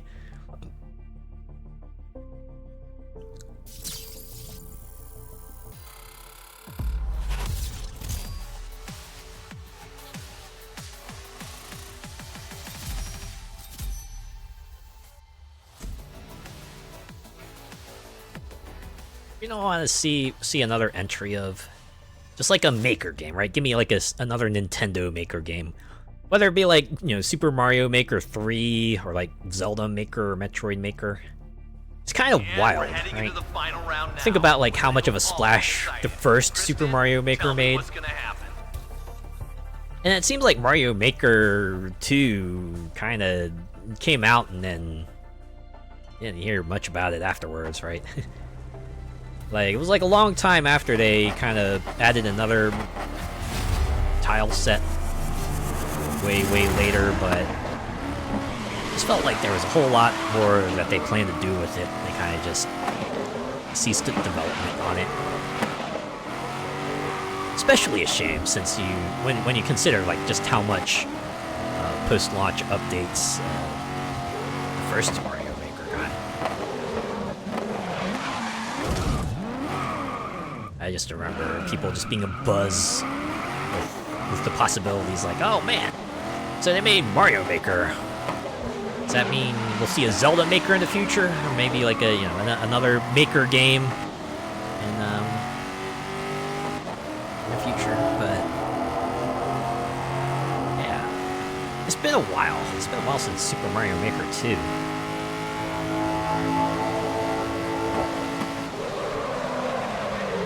I guess they did Game Builder's Garage as well? It was like their sort of general game development thing. That came out. That's as much as I can say about it. It came out.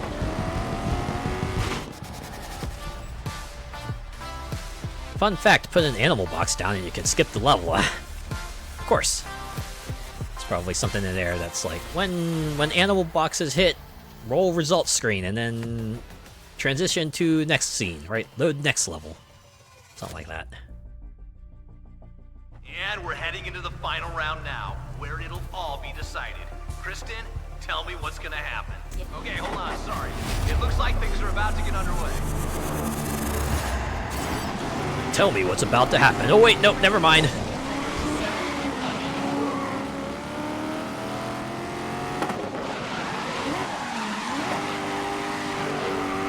I remember a really, really old driving game on the Genesis. I can't remember for the life of me what the title was, but surprisingly enough, that game had a track editor, right? You could create like really, really rudimentary tracks in that game, and I remember losing a little bit of time just creating tracks. Of course, I was like a kid, right? I was a kid back then too, so I wasn't like anything substantial, right? It wasn't, I wouldn't say they were good quality tracks, but kind of had fun making tracks, right? Get your creative fix from playing Automaton. What is Automaton? Is that like a factory sort of style game? That would be my guess. Game where you like create the machines to create the resources, to convert them into other resources.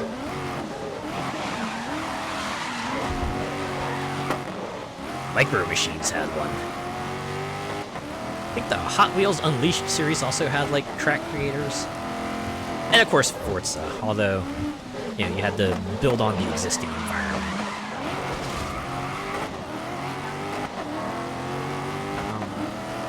There's Mod Nation Racers, like way back in the day, where they were trying to kind of create another creator type of series in the vein of Little Big Planet, but couldn't quite take off like Little Big Planet did. And then they had the guys make Little Big Planet karting, which unfortunately didn't go anywhere either.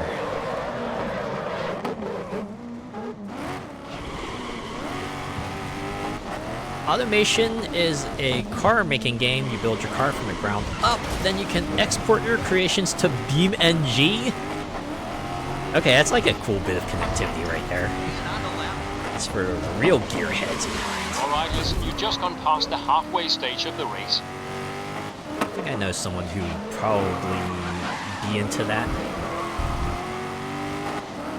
Nah, it's like a thought. Maybe not. Like, they like cars, but I don't know if they're, like, into the creation aspect of cars. Kind of like talking about cars and the racing parts of it. Oh, and maintenance, right? Maintenance too, but maybe creating cars might be a step. Yeah, exporting to BeamNG. That seems like the perfect place for it, especially given the kind of game BeamNG is, right? It's like, yeah, I see how your creation will fare in sort of a technical sense, right? Put it out there on the virtual open roads and see how things go.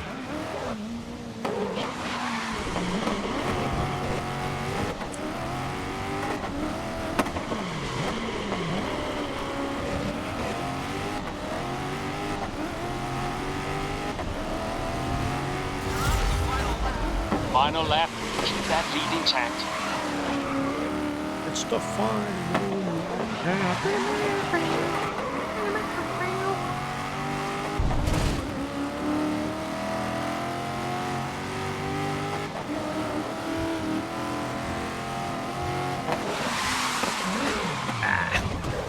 see, that's got to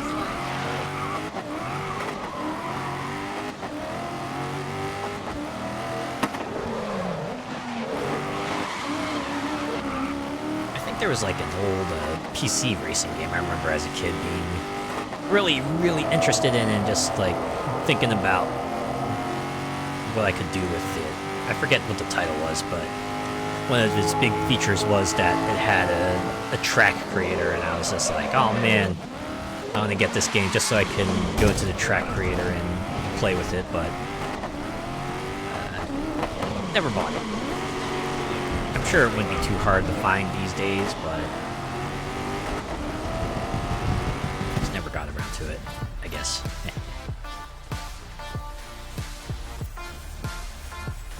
The Steam Workshop is jam-packed with mods for it. Not surprised. A game like that really lends itself well to the mod scene. Right. So like cars from other games or real-world cars or maybe other players' creations, right? Not just vehicles, I imagine locations too. That's probably a popular thing. Hey, more than half of the Street series completed. We're making progress, baby. Progress.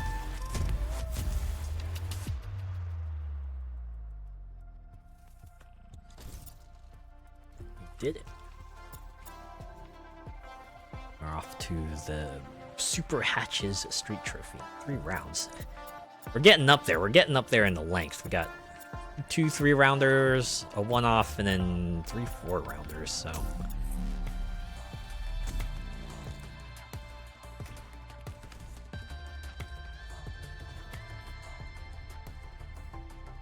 Need a proper Doom level creator.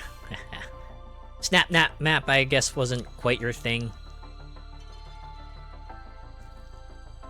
Can at least appreciate they tried to do something with that, but you know.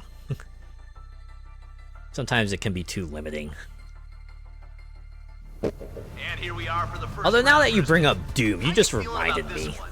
I lost a bit of time with the Time Splitter series map maker. Right? I think all the games had like a mode where you could just like create your own maps. I remember losing a bit of time in Time Splitters 2, just making a whole series of maps there. Like they gave you a good number of options, right? A good number of rooms, pickups, and enemies and stuff, and a good number of ways to connect them. Like you could even type up like entire briefings and everything, and I just remember creating like a whole 8-mission series of just random stuff happening.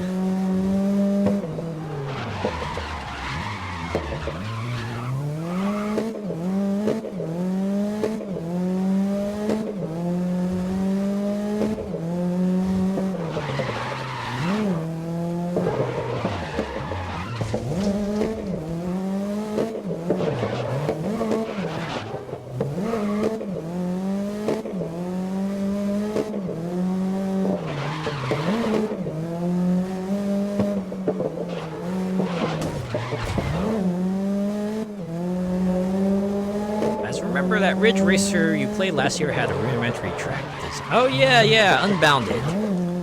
That's kind of like one of their big draws too, right? Like I think even the in-game tracks were all created using the track editor. I think it was supposed to be like their claim to fame, right? If you didn't do if the in-game tracks weren't your thing, you could progress by doing the online stuff, which, well, we weren't able to do because I think the online services were all shut down by the time I got around to it.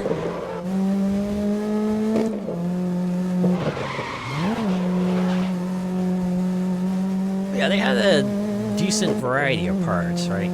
You'll probably create a few unique looking tracks out of it. Like eventually, if you made enough, they probably all start looking alike, but till then, you probably exercise your creative mind a bit.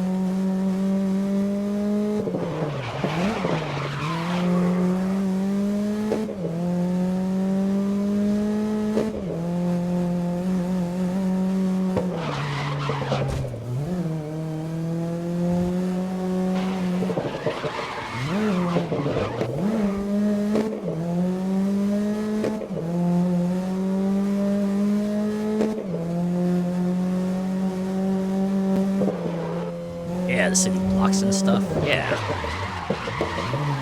And I think you have to progress through the game too to like get more track editor parts, right? Like you want to get like more tile sets and everything, you had to go complete more regions or like finish more tracks or something like that, right? That's like a bit of a double-edged sword. On the one hand, kind of sucks if you're like in there for the editor features, but you have to play this game in order to get the full suite of stuff. On the other hand, right, if you lay it all out at once, it's like, well, wait, be like, yeah, you know, you come here for the editor, and that's it.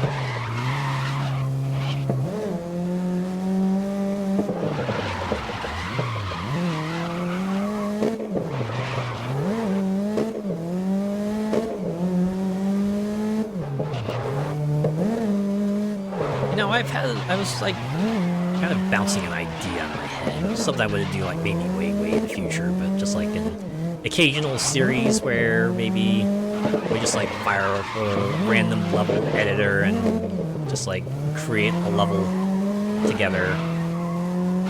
And as someone like me who doesn't have like the best level creation design knowledge, imagine that might be fun for a lark, right? Just fun for a moment or two. Just check out like a variety of video game level editors, like the big ones like Mario Maker, maybe some of the more out there ones like you know 30XX and Ridge Racer Unbound. Did I partake in the blueprint editor in Forza? I did. When it first came out, I remember putting a lot of effort into creating like a special event. It was like a sort of a checkpoint race, right? The opening race is always something. So, like a case of you get points for passing a certain checkpoint in a certain position. Yeah. Working out the track, working out the logic and the spacing of the checkpoints and everything. It kind of loops back around to if you want to create like a good quality single event, you're gonna have to put a lot of time into it, right? Put a lot of time to it, right? And after getting finished with one, like thinking about jumping into another one, just thinking about, oh man, I had to put so much more time into it. It would probably be amazing, but imagine what else I could do with it. It can be exhausting too, right? After you get done with it, it's like, I just want to go play Forza for a bit, right?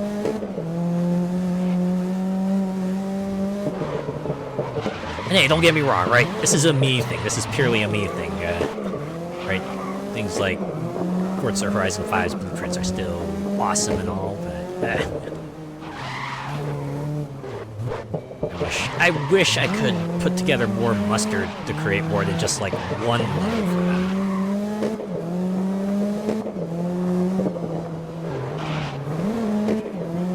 Go for it. I will. I'll have to do that.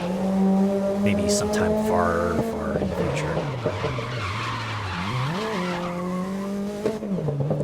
Tell me about it. Spend a week making your longest rally event in 5, right? Like, even after you put the finishing touches and you feel like, yeah, you know what, this is a releasable state now, you put it out there in the world, and then you just go back to it, it's like, wait, I can do more with it, right? I can make some more improvements to it, I can make some more changes. It's a never-ending thing. Oh, you know, you're playing it post-release, and you're like, oh wait, no, there's a big problem here I need to address right away. You just, like, jump back right into the editor and start chipping away at it again.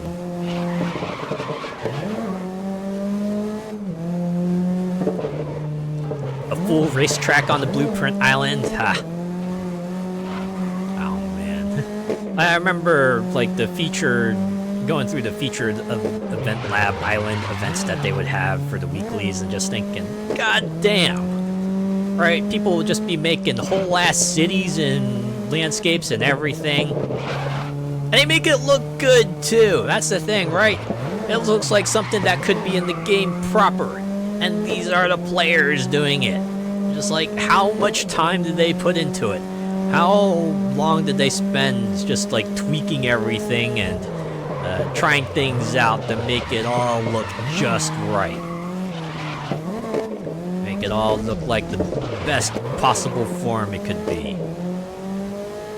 I can't even begin to imagine.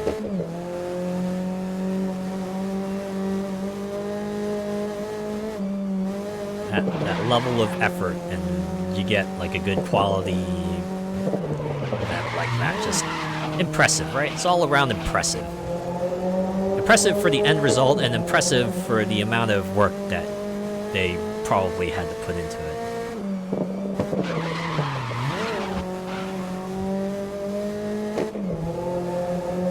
It was a pain placing all the walls and making sure they're level and stuff. Yeah! The kind of thing is where you're like agonizing over that sort of detail, right? You gotta make sure everything's in the right place, right? Even if it's the kind of thing that most players probably won't pay attention to for even more than a second. Well, you're gonna make sure it's perfect anyway because someone out there will probably care about it. Or even if they don't, right? If no one else, even if no one else cares about it, well, you still care about it.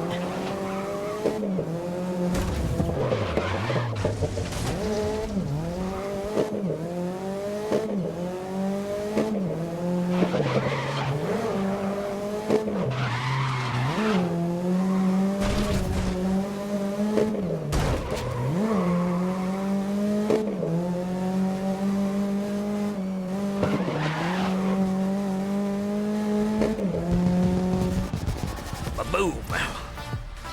Another first. You're just giving me credits like hand over fist.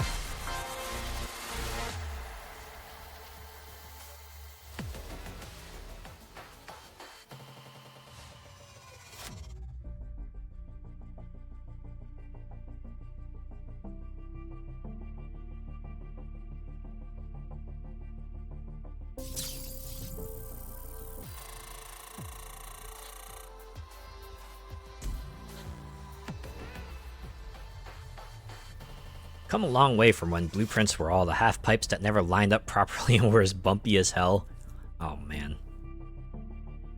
You just reminded me of the park editors from the Tony Hawk's Pro Skater series. I think I spent some time in THPS 2 making some custom parks there.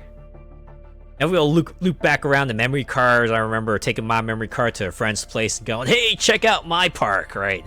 Let's go skate there. And be like, yeah, that sure is a park, right? Sure is a park. So now we turn our attention to Kristen, our expert on all things motorsport and our co-host of all the thrill. Certainly come a long way from THPS 2. Imagine each subsequent game has just expanded your repertoire with the creative park features. Yeah, remakes also thankfully understood its importance and kind of threw in an editor too, right?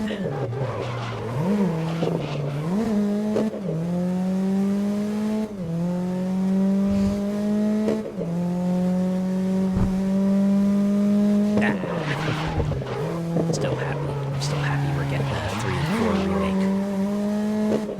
remake. Even if it is a standalone game and not like a add-on to 1 and 2, at least we're getting 3 and 4 in some form. I can be happy for that.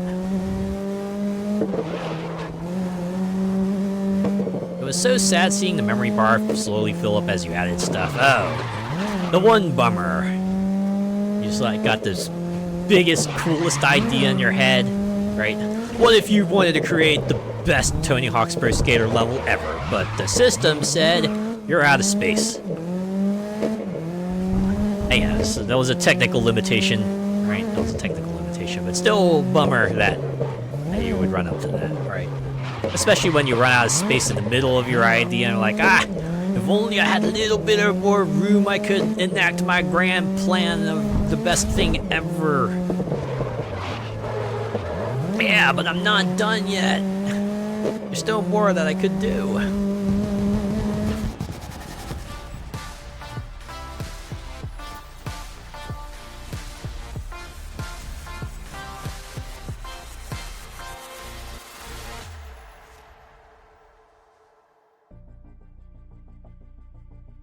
Hey everybody, you've been making a lot of noise out there, but can you make some noise once more for Kristen? Fantastic. And okay, hold on, sorry. It looks like You know where it's gonna get really wild? I wonder, right? If we get like a 1 and 2 remake and a 3 and 4 remake.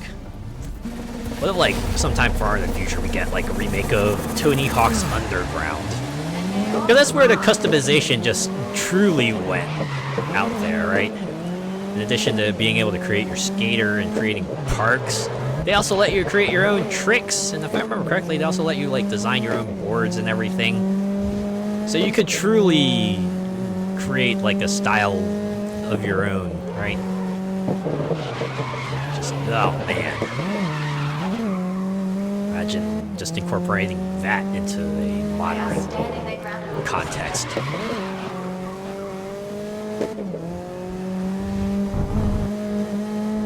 That would be quite the feat.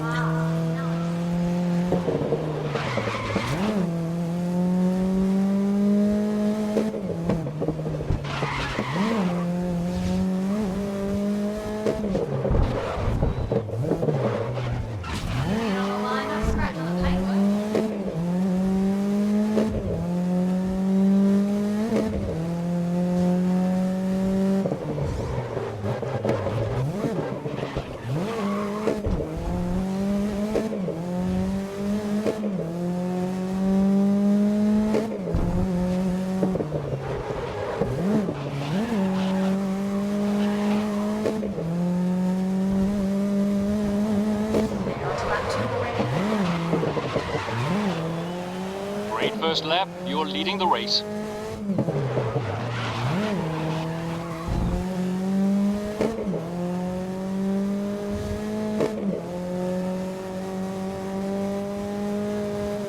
They are one with that racing.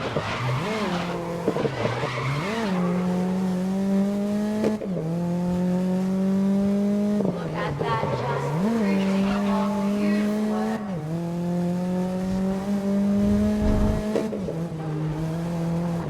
Beautiful things off that corner. That's really going to get the point.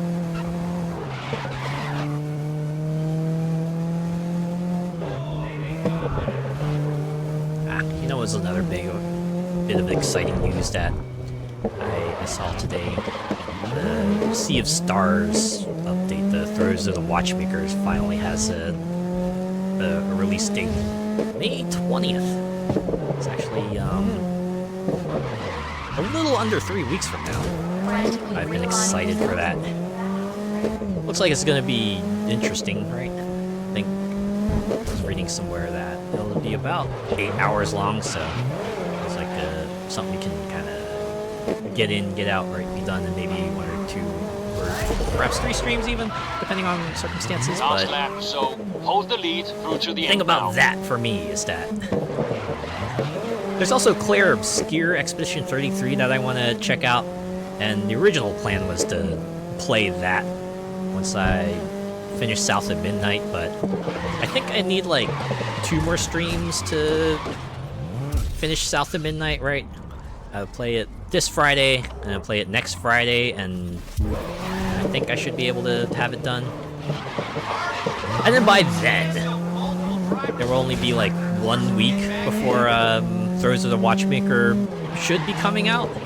And if I start Claire Obscure, I know Claire Obscure is a longer game, so if I start that, I'll probably be in it for a while. But I'm gonna play Throws of the Watchmaker as soon as I can. So I think, at least for me, the plan for the future schedule for now, right, is to maybe do something in between, right? When I finish South at Midnight, just do something in the week between finishing South at Midnight and starting Throws of the Watchmaker. And since Throws of the Watchmaker is short, I feel like we might be done at that. once I get to Thursday Watchmaker, then I'll finally start Claire Obscure Expedition 33. I really, really want to play it. It's kind of shocking how well received it's been, right? People who play it just like, oh my god, this is super good, and the reviews are like, dude, this is actually like super good, and even the devs are like, what the heck? People actually think our game is super good, bro. I've been deliberately avoiding streams, people streaming it as much as I can, because I kind of want to jump in there and experience it for myself. I was like, just hold out, right? Just hold out for a little bit longer, me. I'll get to it. I'll get to it soon enough. I'll get there. Yee.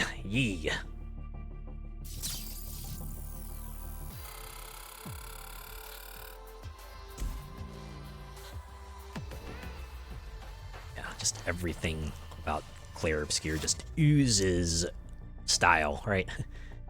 The presentation is absolutely top-notch. It's kind of funny because I think the devs have said Persona 5 was like one of the inspirations for how they design things. You can see it from the way things play out, right? Like the way the menus are displayed and things like that. It's like, oh yeah. You can see how Persona 5 might have inspired some of their design decisions.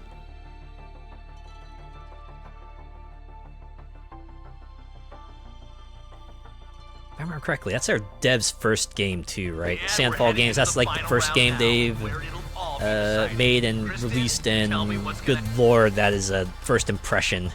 A heck of a first impression.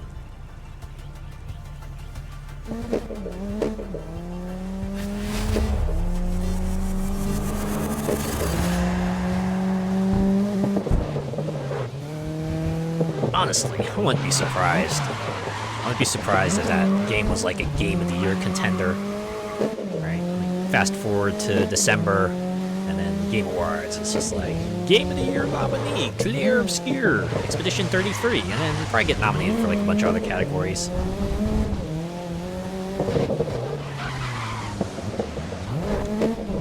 That being said, it's only April, so, you know, still 8 more months for something else to kind of really blow people away, but for now, Claire Obscure is kind of the talk of the town.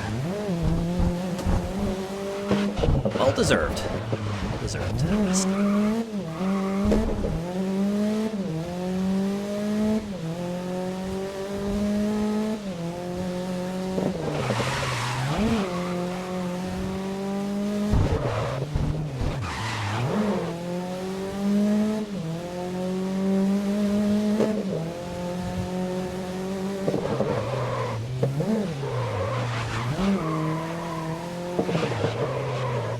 That part of the track there, I don't know why, but for some reason I just like, that reminded me of Split Second.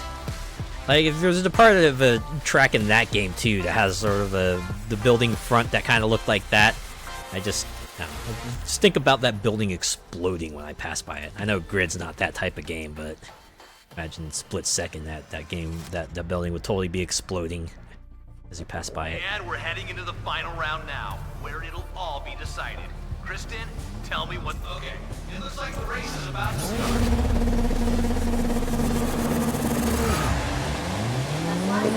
Broken out the summer outfits yet? It's May. I can still use my spring fashions for a bit, I think. Maybe in late May, right? I might start considering.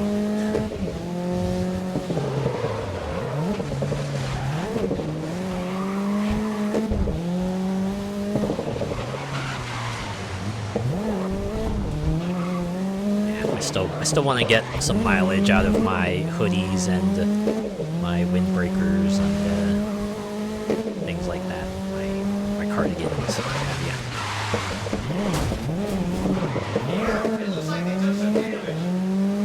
Sure did.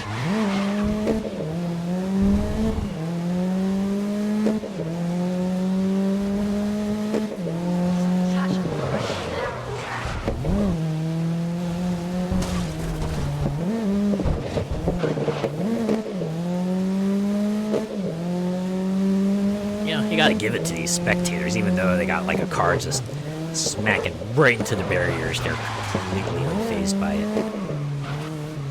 They got like the utmost confidence in those barriers. It's like, oh yeah, even though like a heavy car's just going full speed into it, nah, it's gonna hold. Hold the lead. It's totally gonna hold.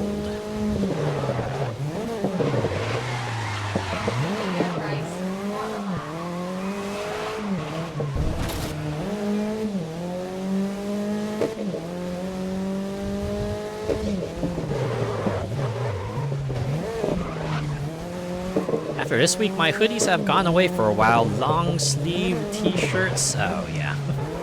Yeah, if it gets like so hot that you're waking up in the middle of the night, then yeah, probably a good signal that to put away to switch up your wardrobe, huh? I guess for me, it's like, well, you never know, right? You could have like that sort of freak moment where the temperature just suddenly dips and you need your warm clothes again, right? Like how in fall, right? Things will generally get cooler, but you might have those moments where it just suddenly gets like super hot. Still might like want to keep some pieces of the previous season's wardrobe out just in case.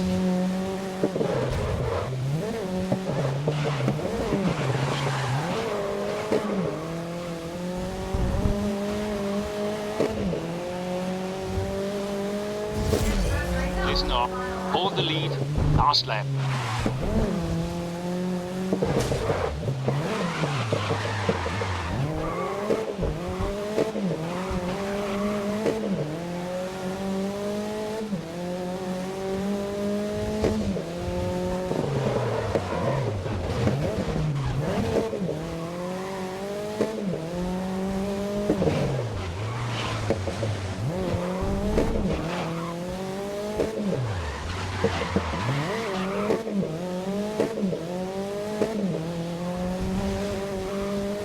You know, I think about it. It's been a while since I've worn like a long sleeve t-shirt. Most of my t-shirts are the short sleeve variety, and if I want to wear a long sleeve garment for one reason or another, I usually just wear a jacket or something. If I need to cover my arms for one reason or another, I'll just bring a jacket along.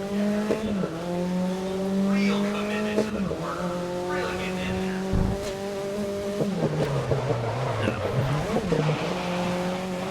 I think this is like my strategy for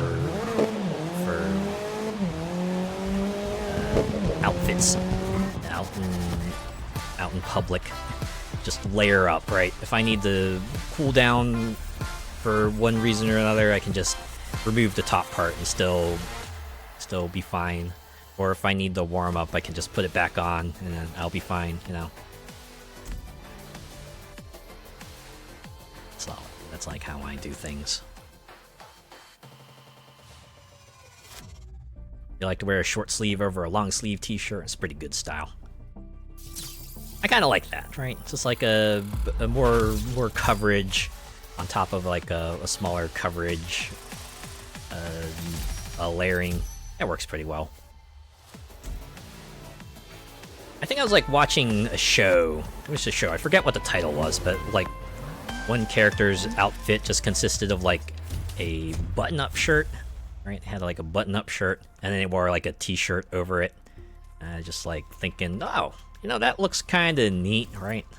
That looks like kind of an outfit that I would like to rock at least once. I don't know, something about layers, right? Something about layers that I enjoy. It's because you can gives you a lot of like possibility for combinations, right?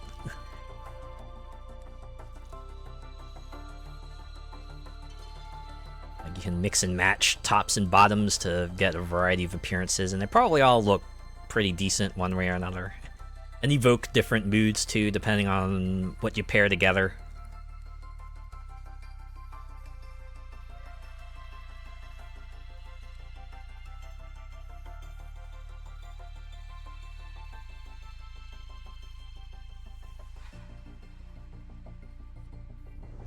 And here we are for the first round, Kristen. How you feeling about this one? It's the opening race, and I guess we... Okay, hold on, sorry. It looks like things are about to get underway. We're about the time attack. I forgot they don't let you do... Aw, jeez. Okay.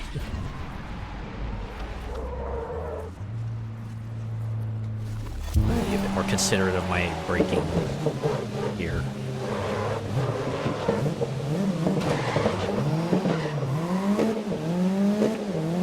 I noticed that time attacks are like the one event where you don't do a hot lap to try to get a better starting position. Then again, the format of the event probably means that, you know, since everyone has a staggered start anyway, you're kind of competing in time and not really like position and stuff. Doing a qualifier might not be as necessary. Just get in there.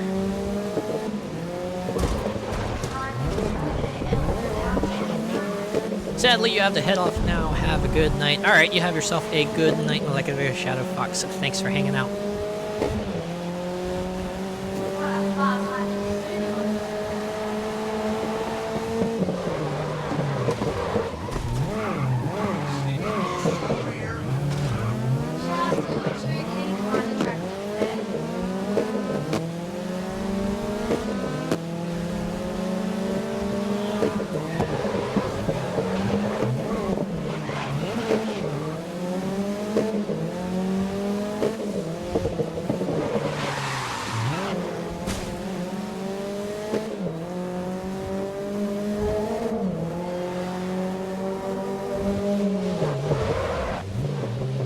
Forgot how zen this game can be sometimes, right? It really is the perfect game for you if you just want to...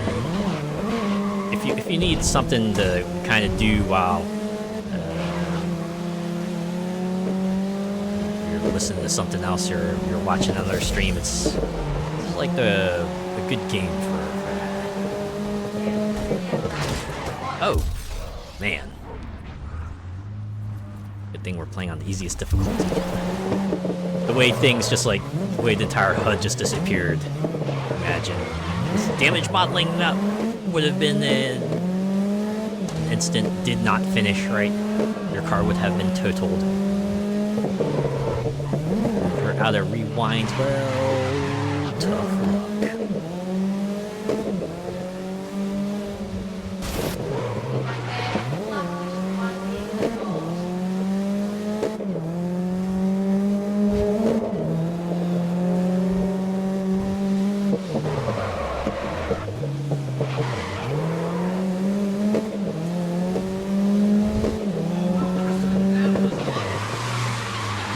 Talked about podcast games a few times, right?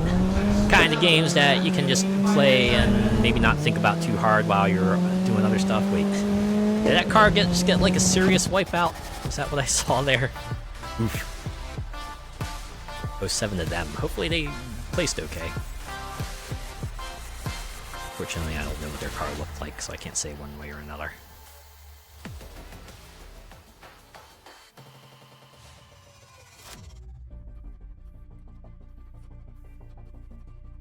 Yeah, here's another game I got into recently that I've been kind of using as my podcast game. Hello Kitty Island Adventure. Picked it up because it was on sale. It was like 20% off, but even with that discount, I was like, okay, yeah, that's enough for me, right? Just jump in here, get it, and I didn't realize that was a mobile game. I didn't realize that was a mobile game at first, right? It was on Apple Arcade to start with for a while there, and then they finally decided, hey, let's bring it to other consoles, right? We'll bring it to PC on Steam and then also on Nintendo Switch. I probably should have suspected something when they had like a deluxe upgrade, and that one was like, yeah, we'll give you all the previous year's events items, right? Not like you can't get them in-game, but you can get them more easily that way, right? Okay, sorry. We are about to get started. But yeah, that's been a decently good time. You can definitely feel the mobile roots, though. With the way a lot of quests just require you to gather a whole bunch of items kind of just scattered about and then turn them in, right? A lot of the quests in that game are like just fetch quests. It's like either go here, talk to this person, or collect X number of items, or make X number of items, which usually requires you to collect X number of items and then continue along. The low file size of the whole thing too is probably another indicator. Like, I was shocked to see that Island Adventure was like, I think it was like 2 to 4 gigabytes, right? Like something like that you would expect to be at least like double-digit gigs, but this one's like, oh, it's small. I see why now, considering it was like a mobile game to start. And thankfully with the stylized graphics, you don't have to do anything big to upscale it and still make it look good for the high-definition systems.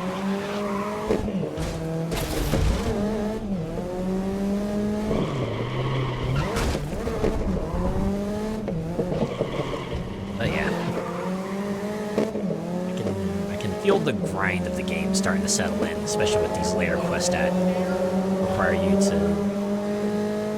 raise your Sanrio buddies' friendship levels pretty high, and you can only increase them by so much per day, and the later quests requiring tons and tons of items.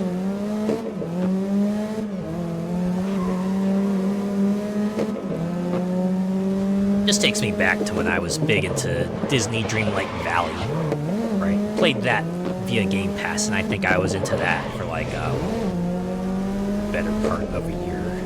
It's like building my village, getting all the Disney characters to come to my humble realm, having fun with that. And then around the time when they released like the first story expansion, right, the time-themed one, I actually bought that and played that for a bit. I guess I like fell off for one reason or another. I think it was because it's like, even though they changed the setting and had different characters and everything, it was still like a whole bunch of, gather this resource, go talk to this person, and even if they added like different resources and mechanics and everything, it was still like largely the same beats and everything. I think it was like also because of the star passes, right? That was like their Dreamlight Valley's version of the season pass, where occasionally they would bring out like a pass that you could do quests to get exclusive items and stuff.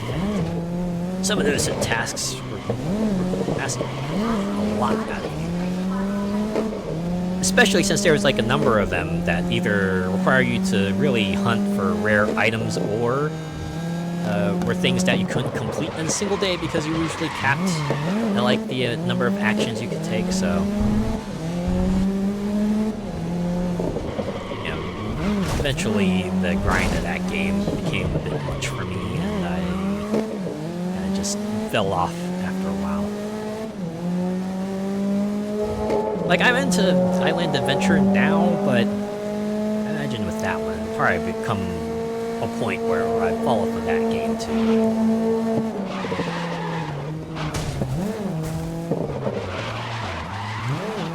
But I guess for now I'm just having fun exploring the island with Hello Kitty, My Melody, Bad Smaru, and Crew.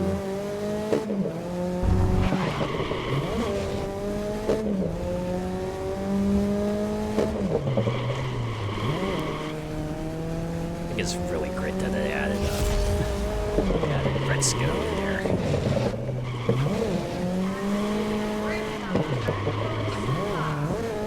Because from what I've read, like Retsuko is like a kind of a separate group, right? She's not normally part of like the other Sanrio crew that's like featured in Island Adventure, but I imagine her inclusion was probably on part of Agretzko, because I know a lot of people like that series.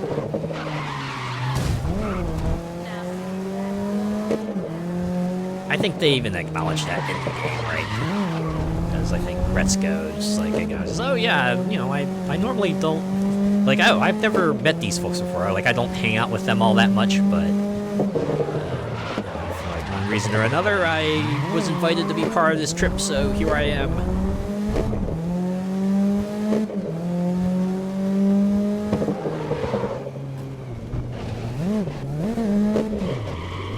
It's fun times.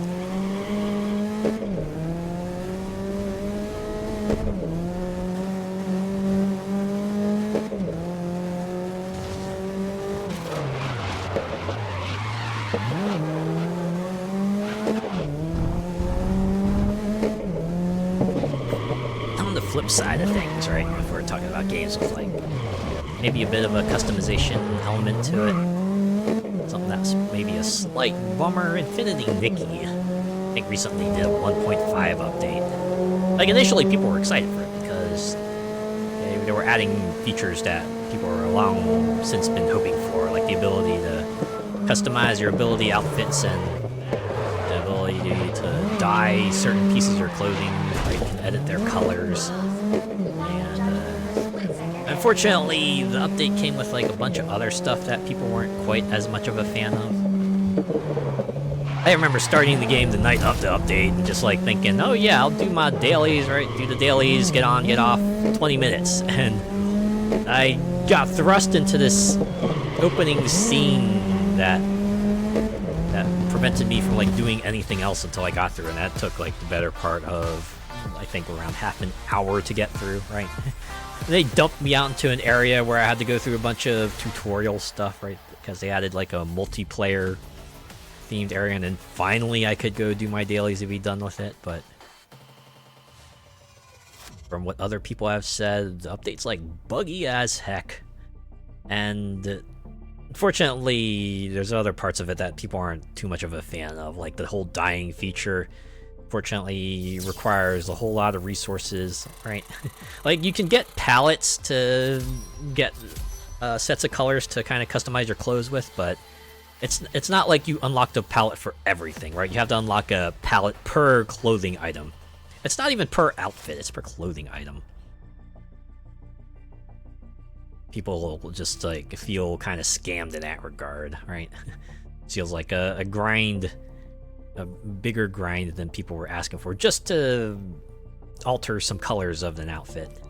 And, you know, they got events running right now that lets you get some of the outfit dye items that you need, but you know, once that goes away, the well dries up. You're looking at a lot of resource grinding just to change the colors of even one outfit, you know? Round now, where it'll all be decided. Kristen, all right, we'll get back to that shortly That's because got it's time people to get up in started. arms, and the devs have tried responding and trying to make good, but they really haven't addressed like all the issues that the players have had with the update. So yeah, we'll see how things go. We'll see how they continue.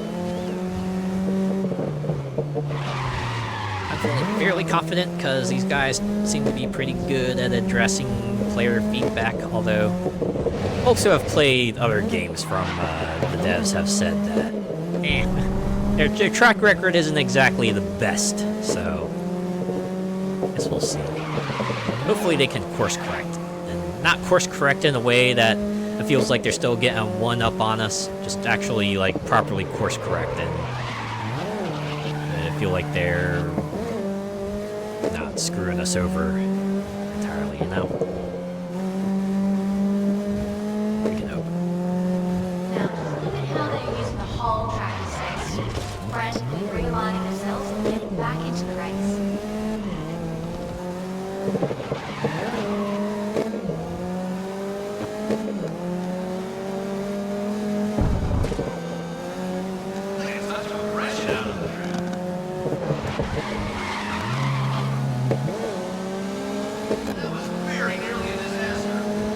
Man, just forgotten. It's like how much gotta put into the announcements. It feels like you're just hearing snippets of the announcements that everyone's making. And it's all about you too. make it sound like it's part of the background, which is pretty cool. All right.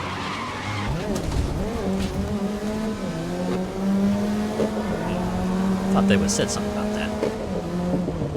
Sorry, they were talking so much about me earlier.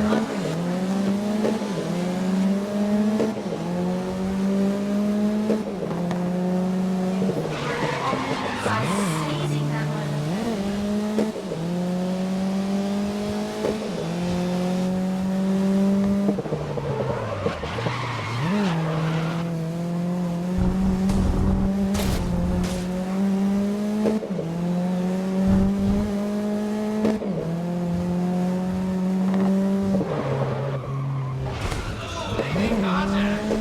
I sure did, and I'll do it again.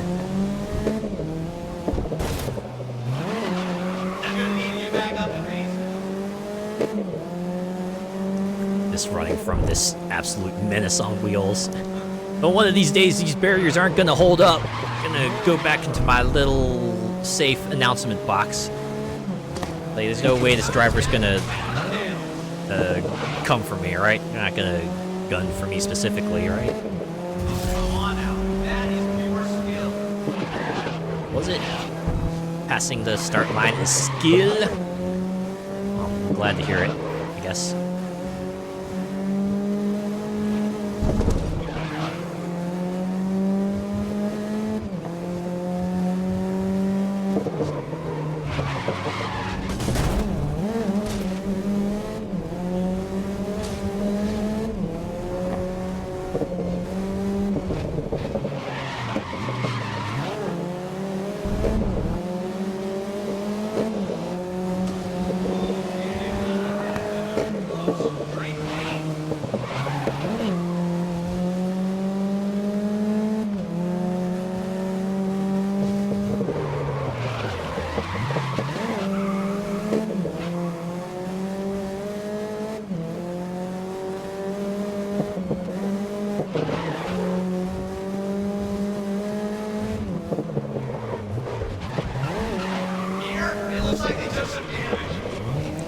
Wait, where? Like, with the tires? Because I'd agree with you there. I'll definitely take it out on the tires if we're playing on higher difficulty. It probably would matter, but not here. Not here.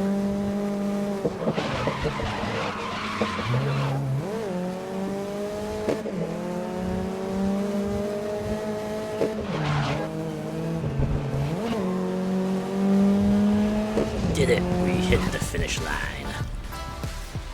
Oh yeah. It's first across the board, baby.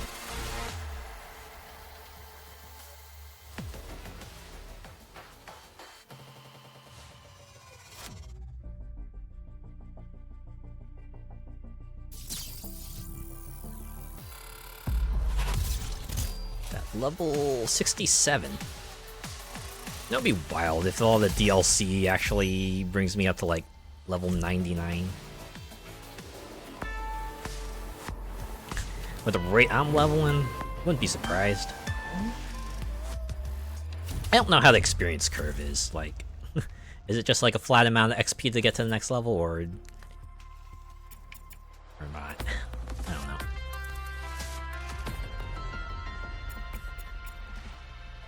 Oh yeah, little musical cue to let you know, hey, the showdown's here. You can play that if you want. Remember, you only need to do 10 events, but I don't know, this Parish Brush here is a one-off, so why don't we do that? All right, we're gonna play the Grid 2019 DLC. We might as well see all of it. Oh wait, am I seeing that correctly? That's 5 laps. Maybe that's why this is a one-off, because it's an extra long race. Also, how long is it? 3.29 miles. Okay. Just long in the lap sense. It's not that long in the track sense. Well, I mean, it's 3 miles isn't nothing to sneeze at, but. Kristen, it's a pleasure to be here in Paris. And tell me, what does this circuit have to offer? Nightlife in a big famous city. Probably fun times. I don't know. Nightlife in a big city is both cool and stressful, at least for me. It's like on the one hand, right, depending on where you are, it's probably like lively hustle and bustle. On the other hand, it's night. And that means there's probably no lack of ne'er-do-wells out there ready to prey on the next unsuspecting orc. Right? It's gotta be diligent about that stuff. Taking the sights, but remain on alert, because, well, you never know.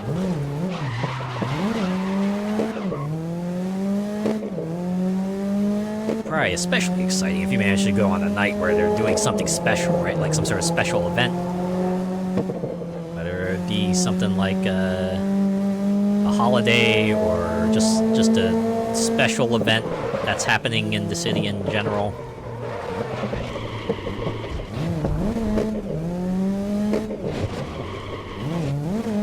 Probably a fun time.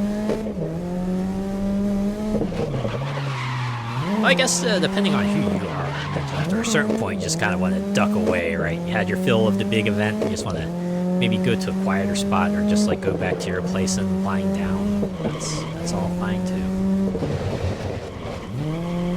I know that's how I feel, right? It's like the whole battery thing, you know? You can take in so much, but after a certain point, your battery gets drained. You're just like, all right, I need to go somewhere. I need to duck out, go recharge, just rest and refresh myself, get ready for the future occurrences, future events.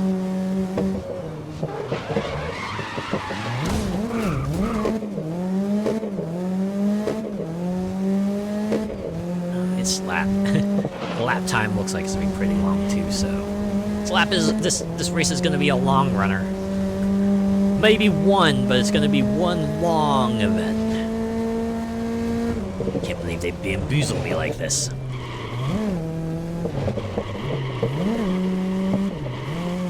minutes, huh? Or 3 miles. Yeah, I guess that tracks, right? If it's 3 miles, lap time is like 2 minutes. That's about 60 miles per hour on average. Which I guess tracks if you take in the turns and everything into account. Honestly, part of me wonders if I even need the qualifying lap. Right? Could I get by with just starting from the back and working my way to the front? Probably could. Welcome to Paris and get ready for this Grid World Series event. Kristen, what can you tell us about this place? And I've just been told the race is seconds away from lights out. Lights out. Interesting way of putting things.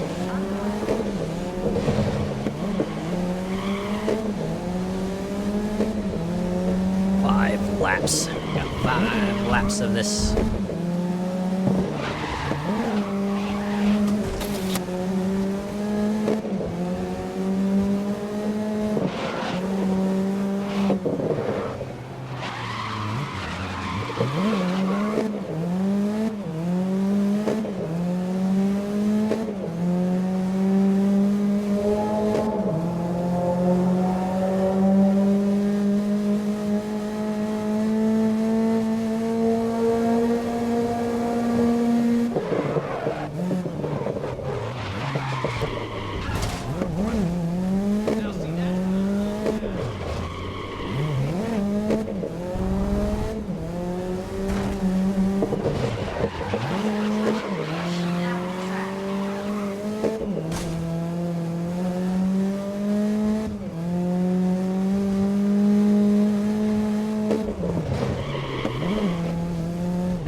Other games people are into recently? I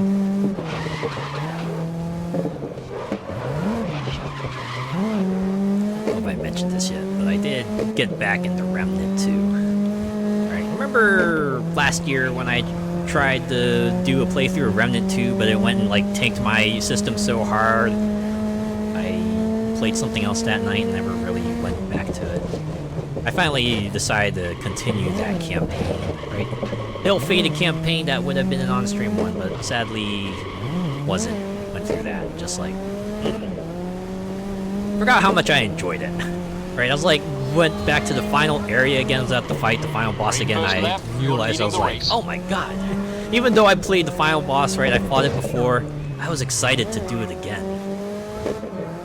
That probably means the boss was memorable, right? Like, even if you've done it already, you're just like, ready to go at it again. Right. It's like the boss wasn't, you know, mechanics-wise, the boss is pretty straightforward, you know? It had, like, big, wide-hitting attacks that hit hard, but they also had, like, really obvious, audible cues to let you know, oh, yeah, dodge, right? If you hear the sound, dodge now. I think that's, like, part of what made the boss so memorable. There isn't anything gimmicky about it, right? No, nothing complicated. It was just big, imposing, and yet you still had a chance against it, right? It was less on the mechanics side, more on the spectacle. I think that's a good fit for a final boss, you know? End on a high note, and boy howdy, does Remnant 2 end on a high note. Like, the boss alone would be memorable, but the music just... Like, if you can listen to Annihilation, right? Annihilation from the Remnant 2 soundtrack, just give a peep to that. And, such a good final boss tune. Now, the cutscenes as well, right? Like, maybe less like what's in the cutscenes is the way it's timed to the music as well. Just it all comes together to just make a editing that sticks with you, right? Even if it doesn't leave you with questions, it's like the kind of thing that is very memorable for all the right reasons too. Especially when you compare it to Remnant 1, right? Because Remnant 1 was kind of like the opposite direction, where the final boss did have like a big old gimmick, right? I remember the first time I fought the final boss of Remnant 1, I was like shooting at it and was just wondering, wait, why am I barely making its health go down? And then I later realized what I had to do to actually do significant damage to it. I was just like, dang it. It's like all too complicated. I just want to shoot that thing and make its health go down, and I guess Gunfire must have taken that to heart, because that's exactly how you defeat the final boss of Remnant 2. You just shoot at it, right? Don't need to do anything complicated, no gimmicks or anything. You just shoot it, right? Shoot it, use your powers, do damage until it dies. And that's all it needs. That's all it really needs.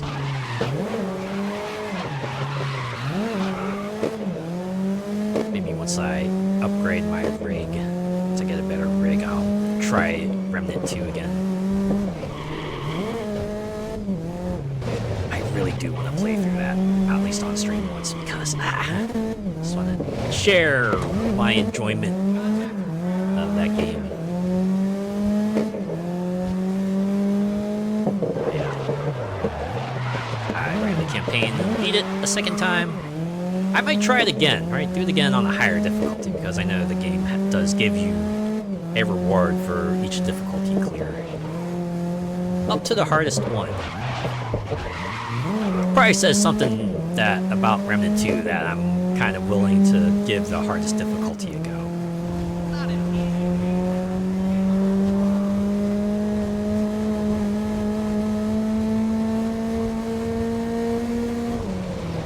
I'm even thinking about doing a hardcore run, right? Hardcore mode where if you die, then that's it for your character. Say bye-bye to them. I might actually try it. I think that's because, like, the rewards for that are tied to the second lowest difficulty, which is like... 2 laps to go. At that point, it's just like a case of watching where you step in everything and not taking any unnecessary risks.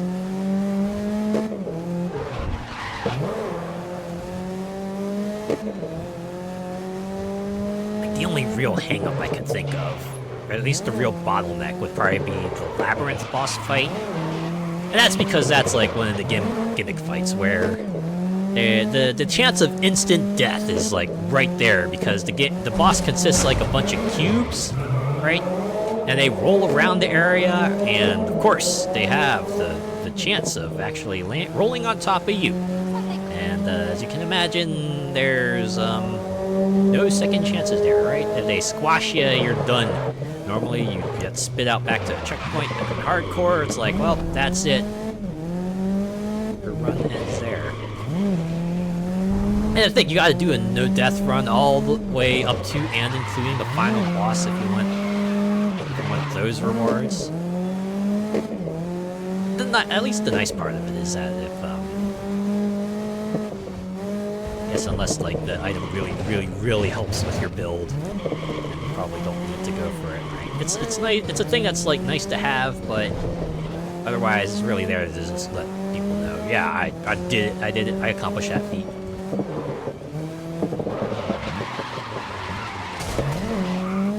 And apart from like doing the higher difficulty clears, there are some other things I could do, right? Because I still have like the DLC I can go through. I did one of them. I can do the other two now. Because they do have some other stuff there too, right? New items, new weapons, and a new class to pick up and level up and mix and match with my other stuff.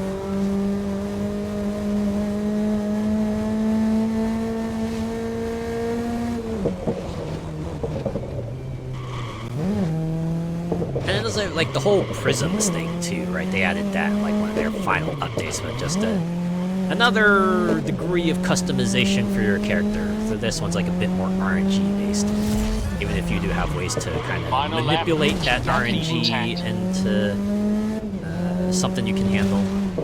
Still a bit of grind, you know?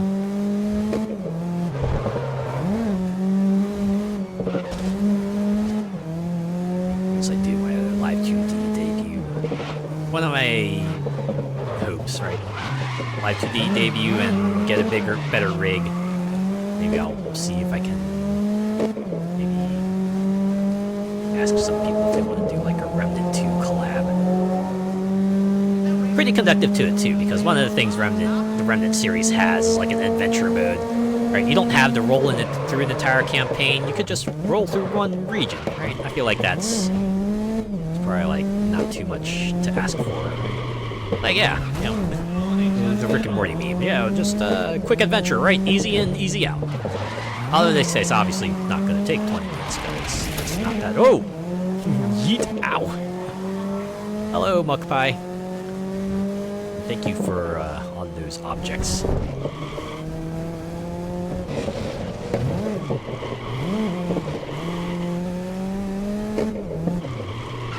Hello, Stinky.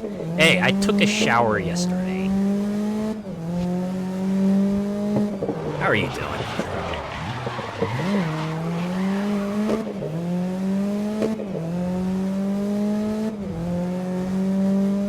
I'll probably have to take a shower soon because it has been a little hotter as of late. You're chilling? It's good to hear. Good to be in that sort of calm period at the moment, right? That's like where I am. I had like a big commitment about 2 weeks ago, and then this weekend I'm gonna have another big commitment. And you know, between that, it was just like me kind of that's like my period of free time in between other things to do, you know.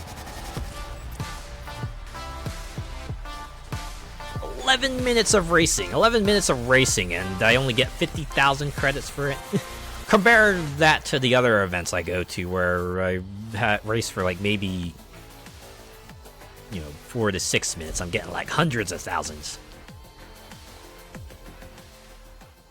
Chilling at 1 a.m., you know the vibes. Oh yeah, I'm well aware of that. The late night sort of chilling where everything's all quiet and can really just, you know, be there and be with your thoughts and kind of let your mind wander a bit, right? Think about things that you normally wouldn't be able to think about, but now that you seemingly have like a lot more time on your hands, you're just like, yeah. Yeah, right. I get that feel. It's lovely, yeah, it can be nice at times, right? Just like a change of pace, right? I think that was like part of the reason why I came back to Grid 2019. I was like, yeah, I kind of missed this. Just you know, straightforward event-based racing. You know, pick a thing, get in there, drive a bit, and then collect your little prizes and move on to the next thing, right? But yeah.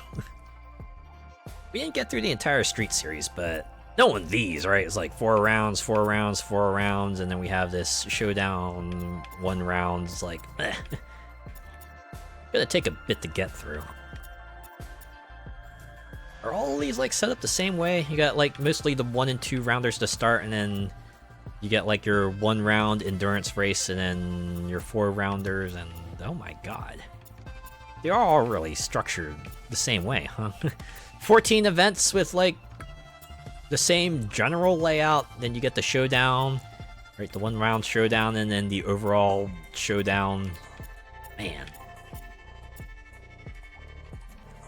I wonder what the release schedule for this was like, right? Like, how much space did they have? How much time was between Season 1, Season 2, and Season 3?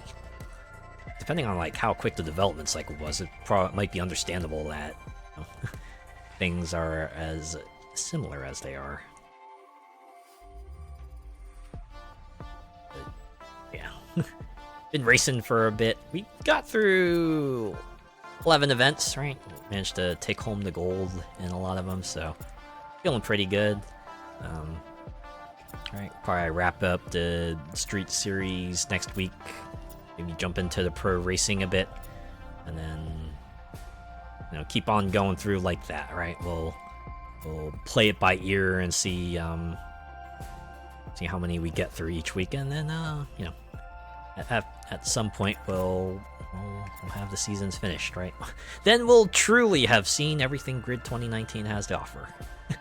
But we've just gotten started, and I do be a racer femboy. I'm trying to think, right? I'm almost certain there's others.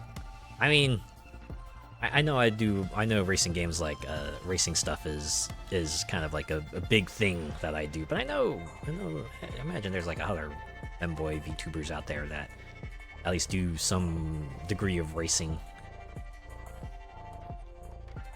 The only one I personally know, well, I mean, it's true. I imagine the Venn diagram isn't that much of a crossover, but I'm sure it's out there. I'm sure they're out there.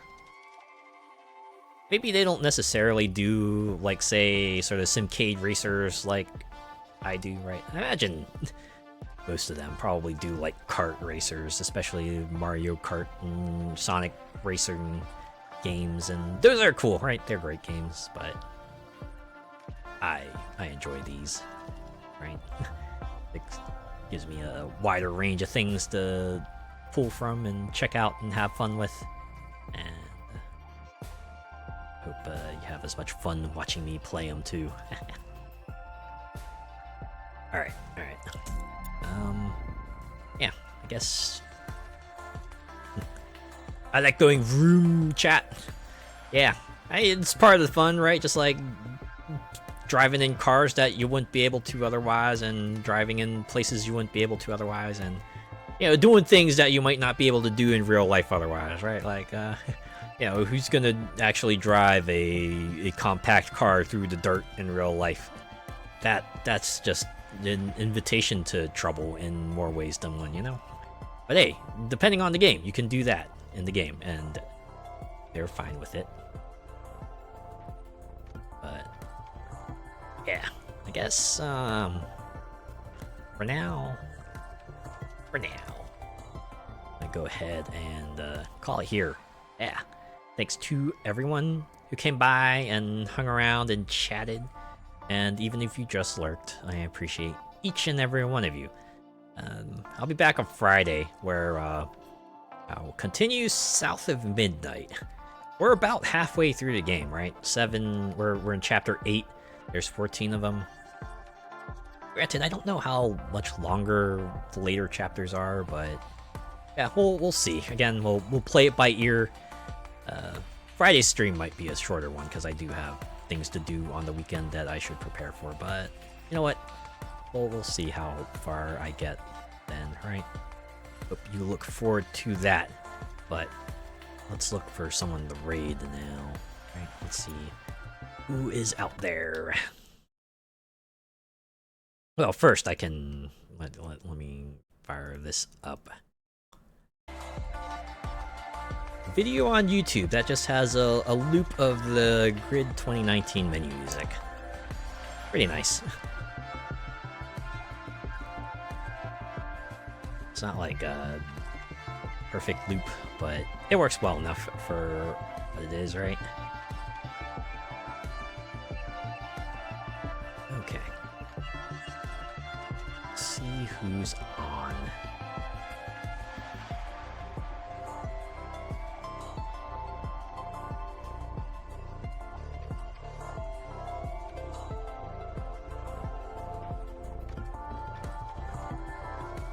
You know, now that I think about it.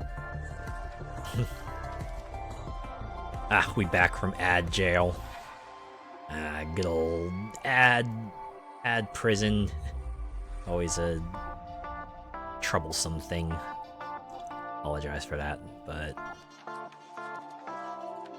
yeah, I'm pretty much wrapping things up at the moment. Looking for someone to raid. And thank everyone who came by. Y'all are great. Glad y'all picked me out of all the people on Twitch to watch. This means I'm doing something right? Thank you for the stream, even though I was only here for 5 seconds. Thank you for stopping by. I appreciate everyone, no matter how long they may be around. Everyone's view is important. Everyone's view is appreciated.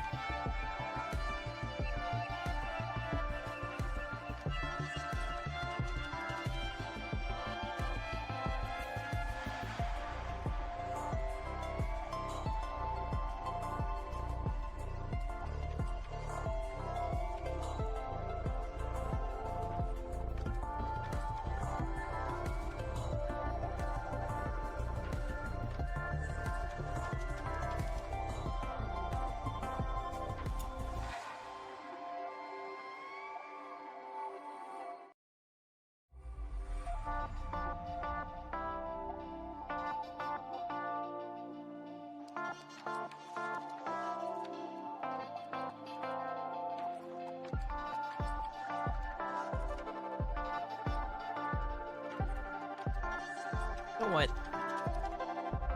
Just had a thought. Check the grid tag. Yeah. Oh, big shock. I'm the only one playing grid. Yeah, I don't know why I'm surprised. It's 6 years.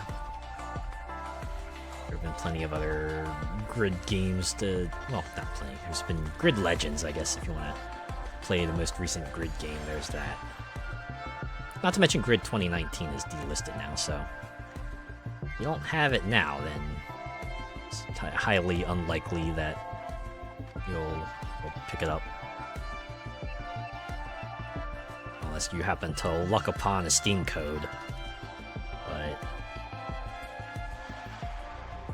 unless you're specifically seeking out Grid 2019, I couldn't see why you would do that. XD.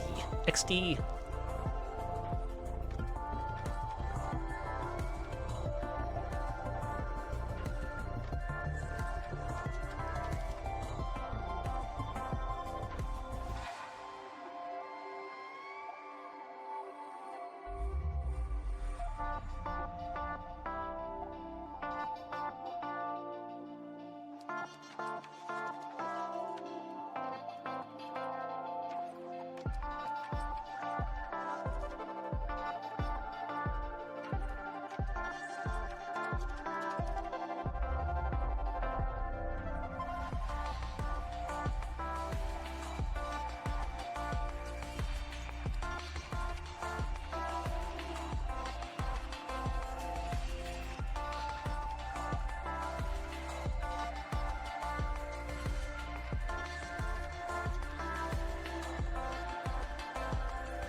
don't know why, they're just having trouble getting someone out. You know what? I think I found someone. Hopefully this is okay. I think they've been streaming for a while, but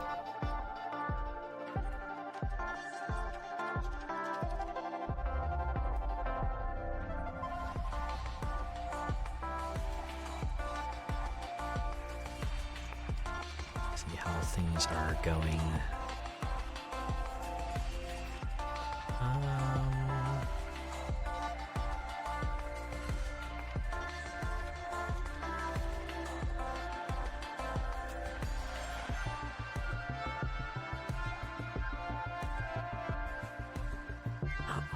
I feel weird about raiding into them. Let's do another pass. Might be someone else, right? So it's either an interesting model or an interesting game that will stand out. I hope.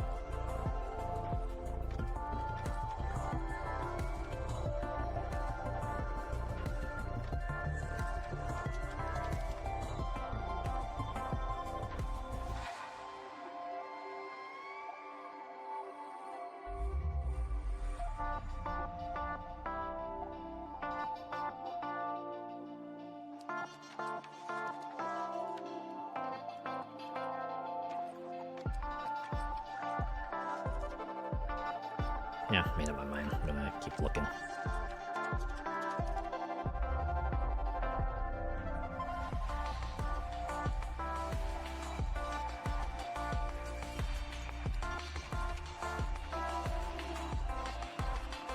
Yeah.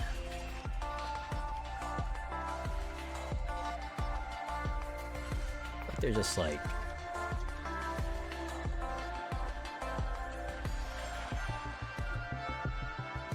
fewer people in the tags I usually check out.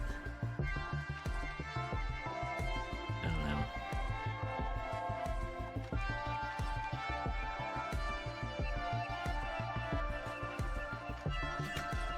know. Okay, I think I found someone else. It's a game I usually don't raid into, but be fun, right?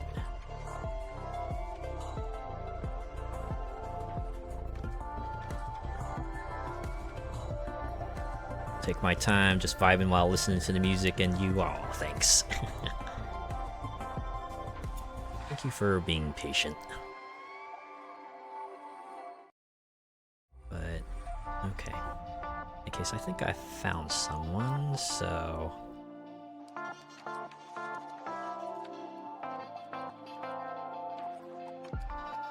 Raid message, not feeling particularly creative tonight. So our raid message is going to be Grid Raid. And the fella we're going to raid into is Kefka Castlestone. They're playing Borderlands 3 right now. If I remember correctly, I think there's like a Borderlands 4 state of play that happened today, so I haven't watched it myself or read up on anything, so I'm not sure what the verdict is on that. But you know, looter shooter in Borderlands is kind of like, at least you know, the earlier Borderlands games kind of kickstarted that. So hopefully this will be a fun time. But yeah, let's go over and give Kefka Castlestone our support, right? If you're joining in on the raid, give them Grid Raid. And if not, have a good rest of your week. I'll see you on Friday for more South of Midnight. Take care.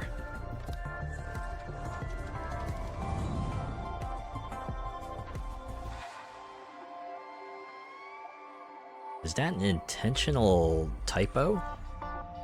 Not sure. Not sure.